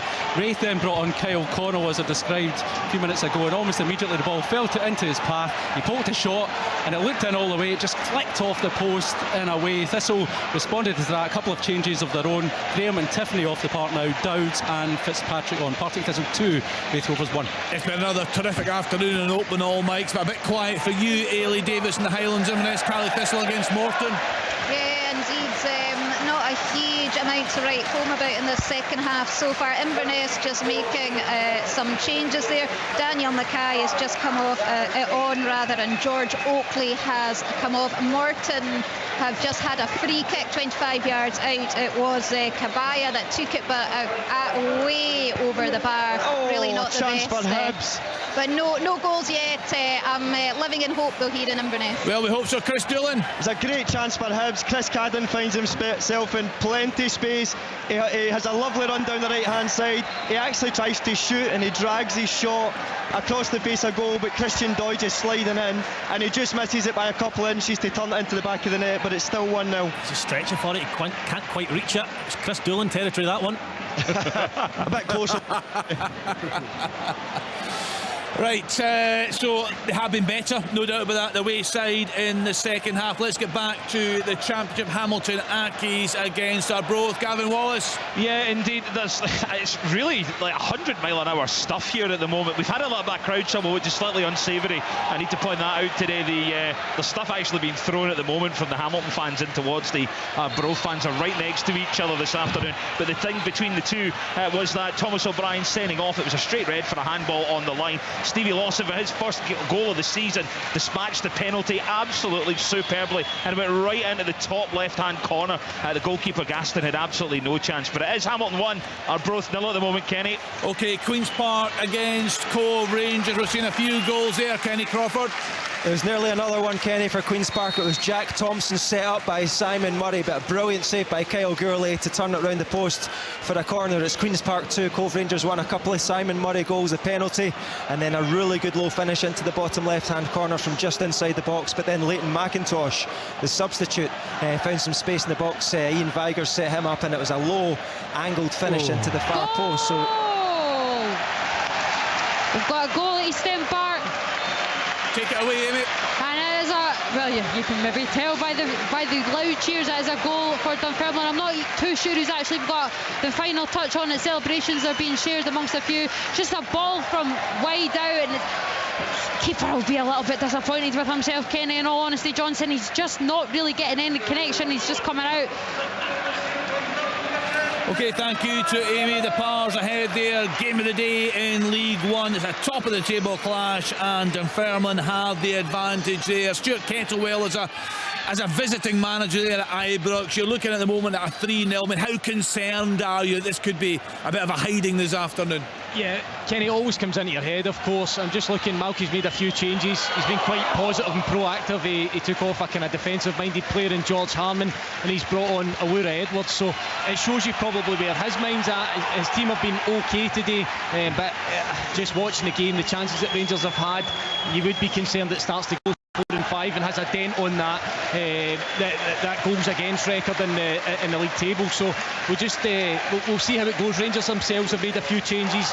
Should say to you as well that Leon King at half time, I know we're a good chunk past that now, but Leon King came on for Sands, which was interesting, I think, from Van Bronckhorst, and obviously with that incident in the first half in mind, and trying to be cautious, and Gordon against him maybe been sent off in this game. So for Rangers, they've made a few changes. Arfield's on, Matondo's on, and they're just enjoying possession of the ball. Ross County, as I say, have to be mindful that this one doesn't get out of hand. See that James Sands incident, it'll spark debate about VAR and how refs need help. He shouldn't need help there. That is the right. equivalent of a striker missing a tap-in. It's unforgivable. He's got a clear sight of it. It is the clearest red card you will ever see. So, like I said, people will say, oh, referees need help, VAR. Shouldn't need help for that. That is basic stuff. But Rory, we speak about that level playing field. You know, if you started the game and had the wee spell that Ross County had, those are the wee things that you need to swing in your favour. It's not even me though, Stuart. It's so obvious. Otherwise, you're massively up against it. There is a gulf, of course there is, but those are the things you need to go in your favour. I was just watching Derek Ferguson, a wee challenge, bit of a stramash there in the centre of the park. I was just picturing you in your heyday right in the middle of that. Come on, it's showing some fighting spirit, and they need to, albeit they have played both sides of the Old Firm, but at the bottom of the table after 5 games as things stand. I never had a heyday. Come on, you, behave yourself. Oh, you were a great player. It's been a good game, and you know, Kilmarnock, they're bang at it, but you just get the feeling on the break that Motherwell can counter on them, but so evenly matched. But that Van Veen goal after 14 minutes is the difference, and they have had their chances this afternoon, Kilmarnock, but they've been really wasteful. And as I said, the chances they've had, I can't remember Kelly in the Motherwell goal making an outstanding save, so the chances that they've had, they've either been high and wide or just past the post, but it's finely balanced. But Motherwell get into what we've got, just coming up to 70 minutes, Kenny, and they've got that 1 goal lead, and I just think they might get another one on the break. So 20 minutes or so left to play. Aberdeen 4, Livingston 0, Kilmarnock 0, Motherwell 1, Rangers 3, Ross County 0, St Mirren 1, Hibs 0. In the Championship, Hamilton Accies 1, 10-man Arbroath 0, Inverness Cally Thistle 0, Morton 0, Partick Thistle 2, Wraith Rovers 1, and Queen's Park 2, Cove Rangers 1. In League 1, Alloa 4, Peterhead 0, Dunfermline 1, Airdrie 0, Falkirk 2, Queen of the South 1, SC Edinburgh 2, Clyde 0, and Montrose 2, Kelty Hearts 0.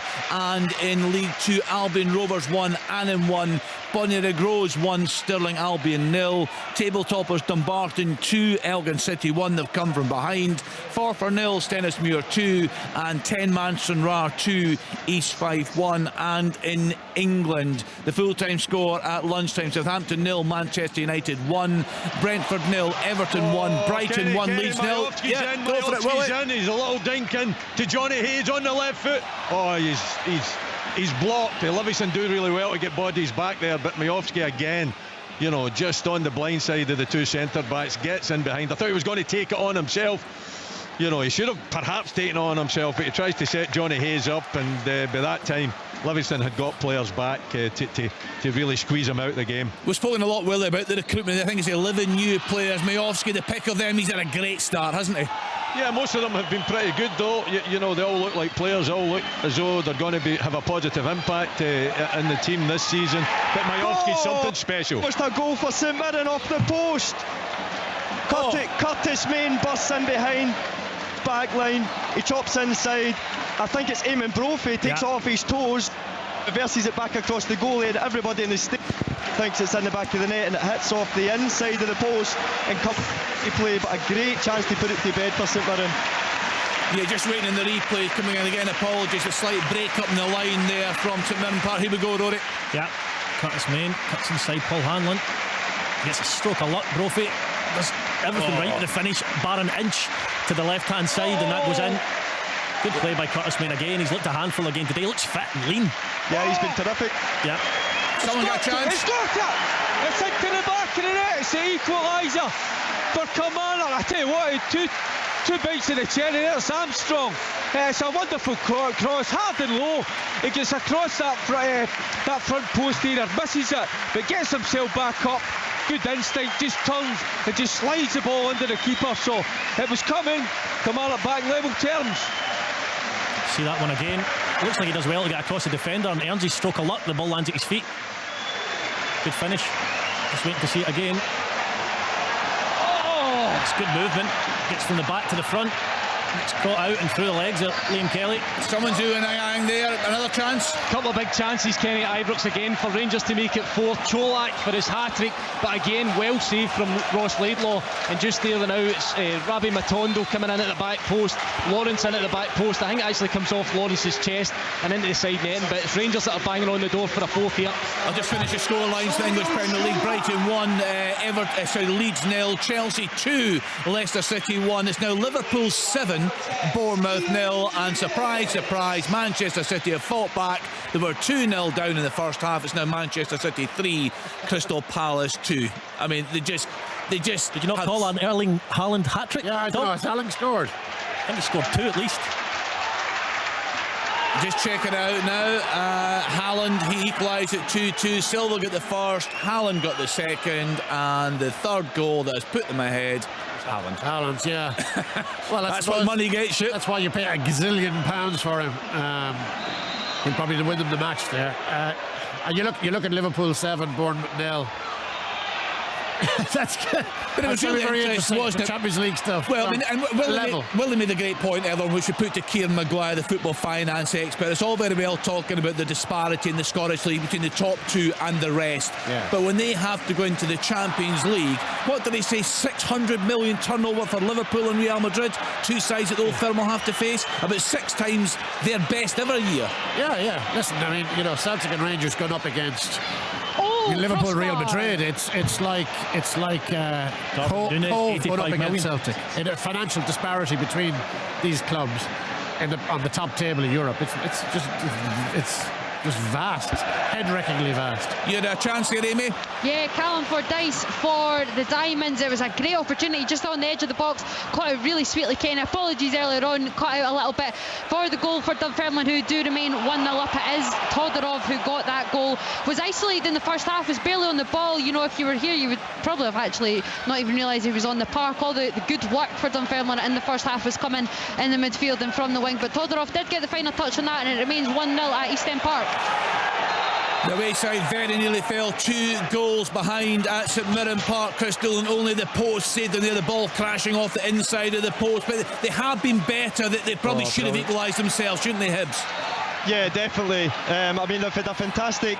You would have to say. Oh, what a save that is! It's a brilliant save. Brilliant play from Van Veen.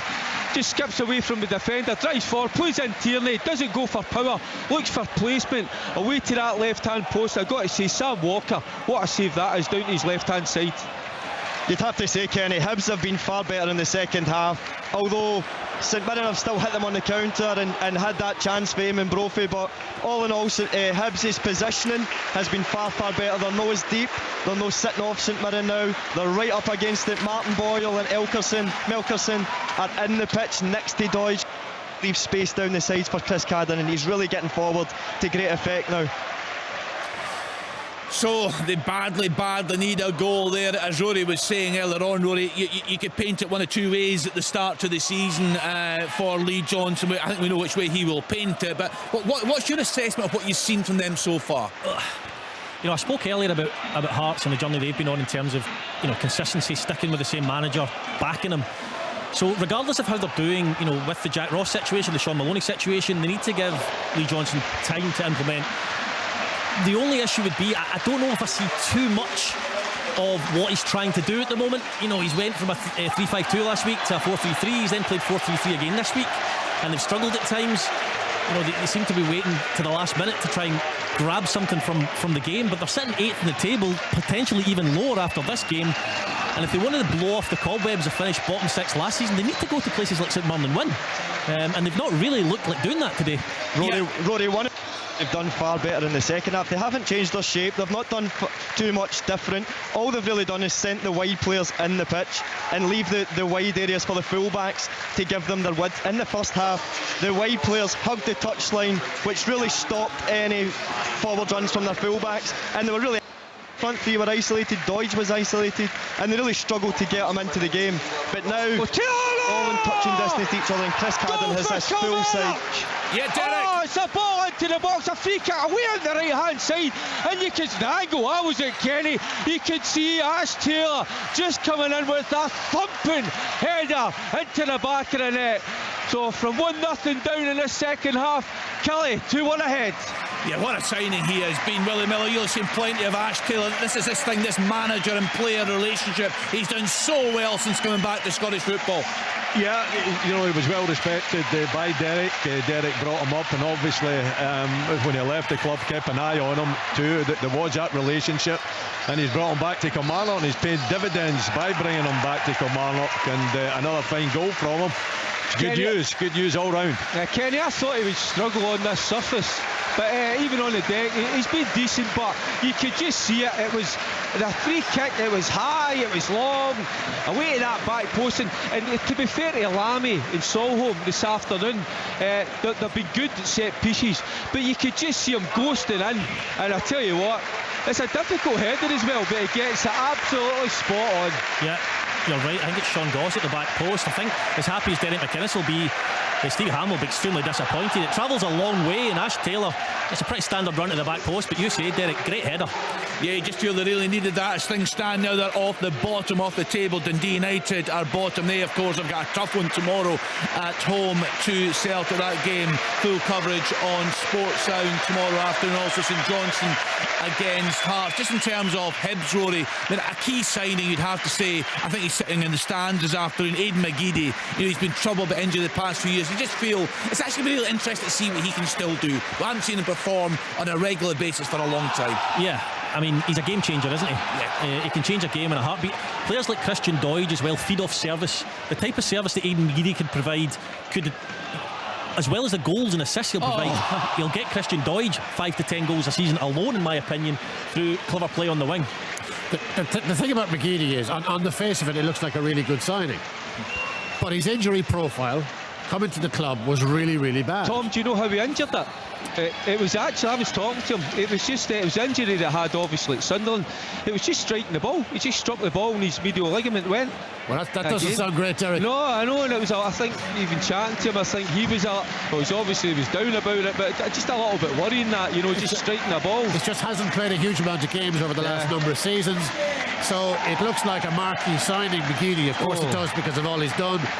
But in reality, I always wondered about that one, whether his body would stand up to it. Yeah, obviously Lee Johnson knows him very well from his time at Sunderland. Liverpool 8, Bournemouth 0. Wow, they have come back with a bang. Oh my goodness, it could be double figures, couldn't it? Yeah, it could be. You might say that Klopp has got a reaction out of them after the Man United defeat. The one thing I was hoping from the Champions League draw, and actually the Europa Conference League as well, is that we would see a Scotland-England tie, and we've got that. Yeah, I mean, this is why I referenced the other leagues. Rangers, it's 4, Kenny. Yep. Stephen Davis, absolutely tremendous counter-attack. What pace the attack with. Scott Wright, James Tavernier involved down the right-hand side. Ball comes in, it falls at the feet of Davis, and he strokes it home with his left foot, I think it was, on this occasion. Excellent goal from Rangers' point of view. 4-0. Good move. Davis, as cool as ever. What a chance. What a chance for Wraith Rovers there. It's Ethan Ross again who hauled them back into the match. The ball just laid into his path, around about 14 yards out, no defender near him. He tried to just play it across the goalkeeper and he put it a yard wide. They also had a big shout for a penalty a couple of minutes ago here at Firhill. Partick Thistle sub Kyle Turner danced along the edge of the box, fired in a shot, clearly hit the arm of a defender. The arm was in a natural position, but did he move towards the ball? Well, Thistle clearly thought so, but referee Matthew McDermott said no. Partick Thistle 2, Wraith Rovers 1. Just to go back to the Liverpool scoreline, this is why I referenced. Oh, big miss for St Mirren. Good counter-attack. And breaking forward, Eamon Brophy's peeling away. And they're driving to the middle of the pitch. Too many touches, just slide Eamon Brophy in behind. He's got the pace, but it's a big chance that's went missing for St Mirren again. He just loses his footing slightly as he's running onto it. Just there, he just loses it. Yeah, you're saying about Liverpool Rangers, Rory? Yeah, I just feel that this is why I reference the different leagues around Europe. We talk sometimes as if it's specific to Scotland, this gap. There's Liverpool beating a team in their own league 8-0. So it's not specific, and this is why I reference Juventus and their wins, 9 wins out of the last 11. Munich have won the last 10 titles in Germany. So this isn't specific to Scotland. The gap's huge all over Europe. There's also another example as well, because when Crystal Palace went 2 up at Manchester City, they all said, they may pick them back, they all said there's an air of inevitability there, and Manchester City will come back in because of that money that they have got. 3-2 the now league. Yeah, so there's a tendency to have tunnel vision when it comes to your own country and when you feel passionate about your own team and things, but it's like I said, it's not. Penalty at Inverness. Yes, Elliot.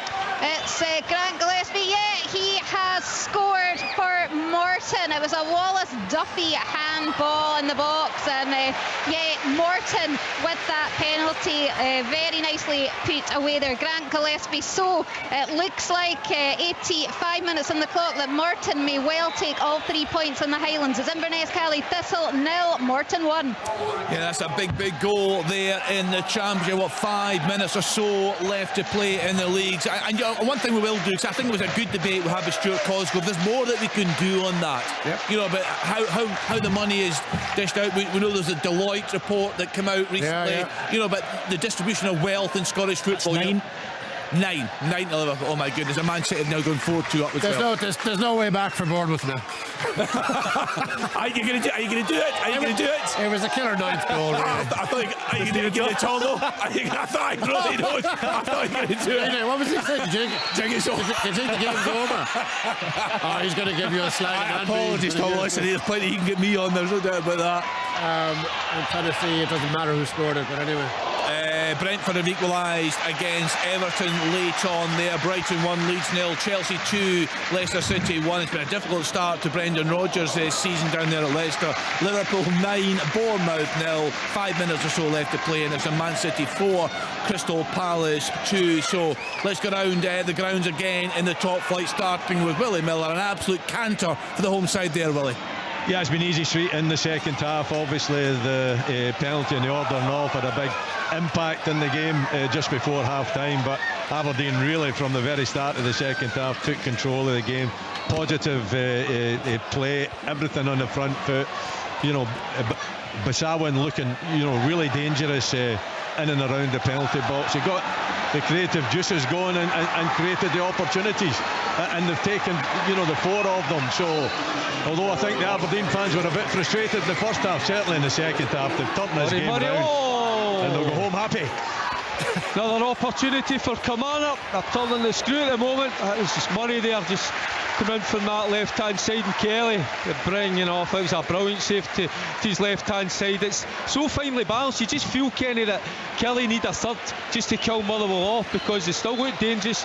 They still look as if they can get something out of this game. We've got we've got about 7 minutes to go. I think there's another goal in this one. Yeah, nearly 6 or 7 minutes for Derek McInnes there in that game. Yeah, no, I'm just saying about the 9-0, for the Fantasy League players out there. 9-0 Liverpool. How many goals and assists has Mo Salah got? I hope you've not got Bournemouth defenders. 0. Is that right? Liverpool are winning 9-0, but Salah hasn't scored a goal. I don't get involved in that. Just it's far too much. I have to say I'm a sado when it comes to that stuff. So that Deloitte report you were talking about, we should come back to that on a future programme, because I have seen this and it's you've seen the report. Seen the report, yeah, I have, yeah. I think the people who commissioned the report, that's the 5 of the clubs. It's another goal. It's another goal. I think it's young Duncan who's come on as a substitute, Ryan Duncan, who goes down the right hand side. To me it looks as it is meant for a cross, and it's evaded everyone towards the back post, and it's bounced thinking off the far post, but it's ended up in the back of the net. So Ryan Duncan gets a 5th for Aberdeen. Love to see that, all running for the young man to celebrate it. He looks delighted. Good run. Good ball in as well. Textbook. Goes in off the post. It's difficult to say if anyone gets a touch. This is a good angle for it. No, that'll go down as the young man's goal for sure. Yeah, it takes me back to a highlight of last season, the Charlie Mulgrew one, and the reaction from Mark McGee. I have to say it was a similar type of goal into the top corner. He's raging, aye. He's raging, aye. That was a classic. So we have gone to Kilmarnock. We've been in Aberdeen. Rangers absolutely cruising there at Ibrox, Stuart. They are, Kenny. It's been their best performance in the league campaign so far. So many chances have created throughout the game. Some of the plays been really eye-catching. Listen, we go back to that decision in the first half. It was a big moment in the first half, but that aside and that said, Rangers have been really dominant in this one, and if I'm being honest, it could have been far more than 4. Just on a side note, Ross County have just brought on young academy graduate Kenny, 16-year-old Dylan Smith has come on, so a great opportunity and a great moment for him to come and play at Ibrox for the remaining sort of 4 or 5 minutes of this one, but still Rangers 4, Ross County 0. Stuart, out of all the signings Rangers have made, the jury's still very much out on Matondo. Lawrence and Tillman impressing. How's Matondo done since he's come on? I'm struggling with him, to be honest with you, Rory. I think at times when some of the play has, some of the combination play in the forward areas, the players are seeing pictures. For me, he's very much playing with his head down and just trying to play as an individual, and I think he probably needs to sort of buy into those combinations that Rangers look to try and play in the forward area. Shades of Sakala about him, do you think?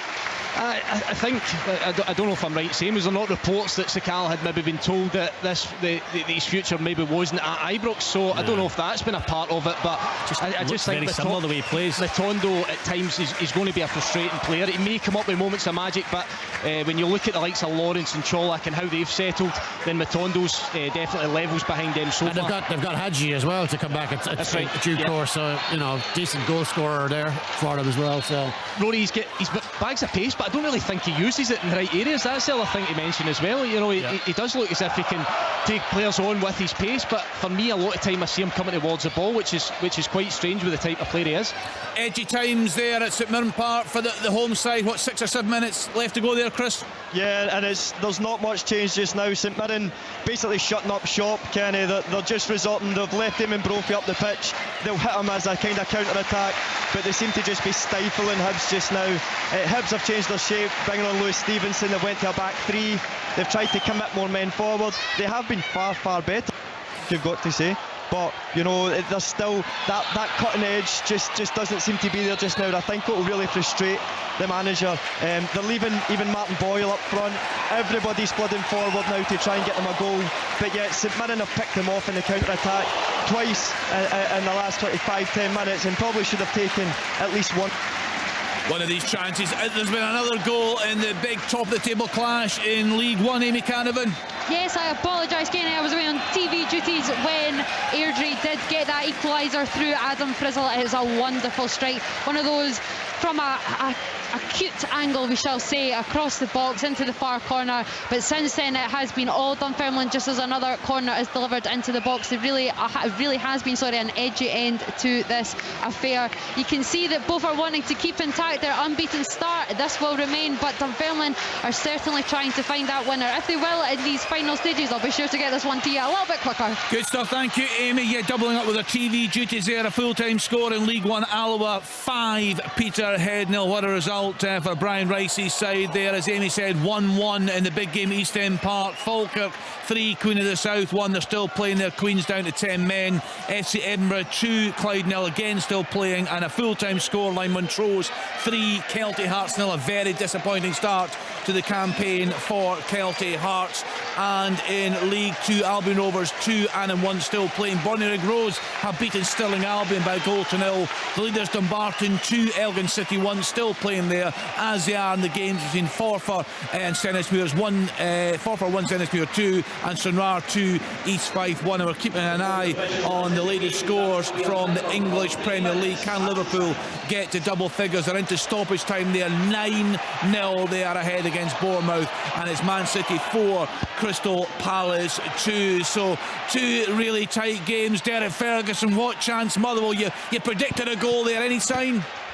I don't think so now. We're going into time added on, Kenny. We've actually got 3 minutes, and I tell you what, this would be a massive one for Derek McInnes. Not tasted victory as we know this season, so they're just 3 minutes away from it.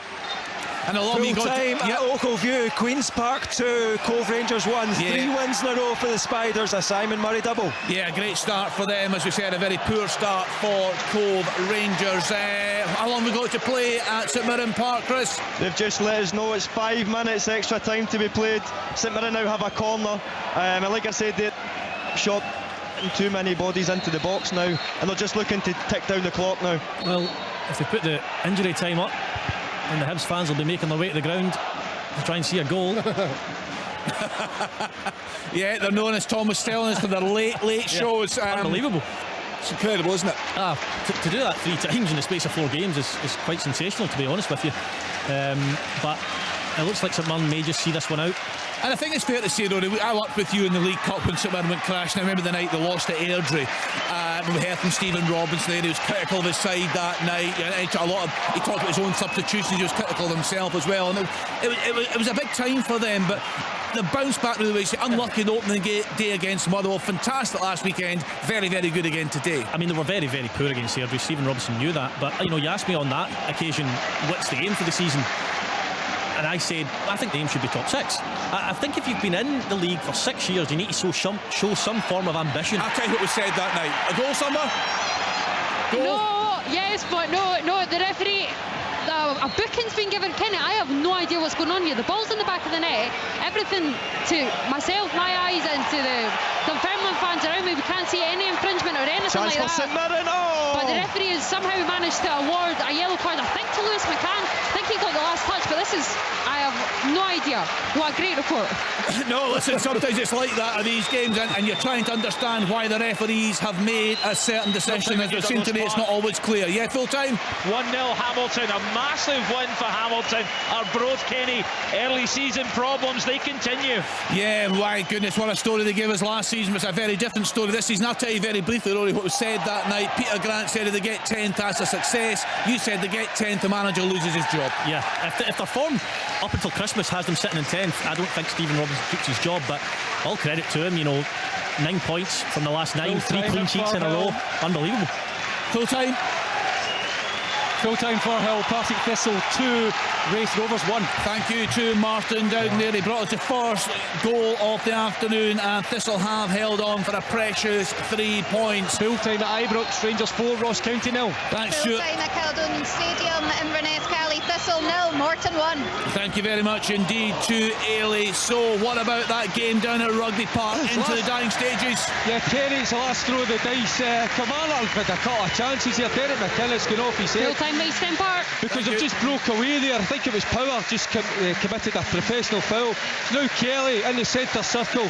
He's just going to launch it into the box. See if they can get a little break in the ball. This would be harsh on Kumar. The ball's into the box. There's effort with the shot. Oh, Power gets a block. It's still not cleared. Ball's by for a cut. It's all over, Kenny. Big win for Derek McInnes and Kumar. Kumar 2, below 1. That is a big time one. at Pittodrie as well, and it finishes 5-0 to the Dons. Thanks, well, we'll hear from Jim Goodman, we'll hear from Derek McInnes, what he's got to say about that. Of course, a tough one for him last weekend. Two big calls went against them. They lost the game, but they have bounced back in style this afternoon into the dying seconds in Paisley. Chris Doolan. Are you with us, Chris? We've had problems all afternoon with that line, Rory. We've seen the pictures coming into the studio. He spoke about a chance just not so long ago. Ryan Porteous gets himself in knots in the touchline. Brophy nicks the ball off him, cuts inside, and he goes for the near post. Yeah, you're back now. You're back with us now, Chris? Yeah, I'm back, Kenny. Sorry, there was a great chance for Eamon Brophy. He does so well. Like I said, he's been brought on to hit them in the counter-attack.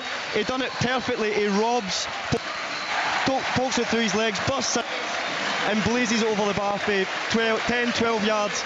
But another chance for St Mirren just to bed. It could be 2 or 3 now. Yeah, how long? You're breaking up there, Chris, but how long have we got to go in stoppage time? We're down to the last couple of minutes now, Kenny.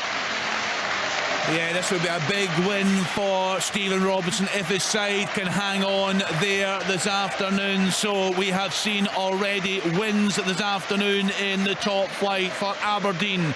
5-0 at home to Livingston. Livy down to 10 men. Fitzwater sent off, and Majowski started the rout from the spot on 41 minutes. As Derek just told us there, what a win for Derek McInnes' Kilmarnock at Rugby Park, beating Motherwell with 2-1. Rangers thumped Ross County by 4-0, but real controversy there. Sands should have been sent off in the first half. The referee did nothing on that one, and Rangers cruised to a win.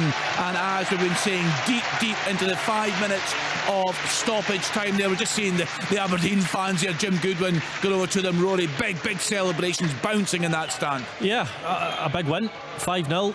Convincing win the last time at home, albeit aided with a couple of red cards for the opposition, but take nothing away from them. It's not always easy to break down 10 men, and they've done it very well on 2 occasions now, and they're started the season well. I'll be happy with that. Yeah, I wonder when the last one by 5-0 the Dons. We shall find that one out. Yeah, I'm trying to find that out now. My colleagues on the desk are doing sterling work on my behalf. Yeah, just seen Majowski on with his wee one there. So we are just waiting on this game in Paisley. St Mirren 1. Oh, another chance for St Mirren. Oh my goodness. What is going on? I don't know who. It's Bacchus again, Chris. Yeah, it's Bacchus again. That's 2 or 3. And it's right at the very end. Just blown for full time. Like I said, they could have been 2, 3, 4, nothing up. Some fantastic chances for St Mirren. He's got to score at the end. Don't know what Hanlon's doing. Plays him in, effectively. He looks off balance to me, Rory. It looks as if he's not set to clear it, off balance, and he gets robbed. But they've been robbed 2 or 3 times the full game. Yeah, so they had so many chances to kill that one off. It didn't matter in the end for the home side in Paisley. Do you know what? Just like last week, we've got so many talking points to get through. We'll hear from a lot of the managers between now and 6 o'clock on Sports Sound. On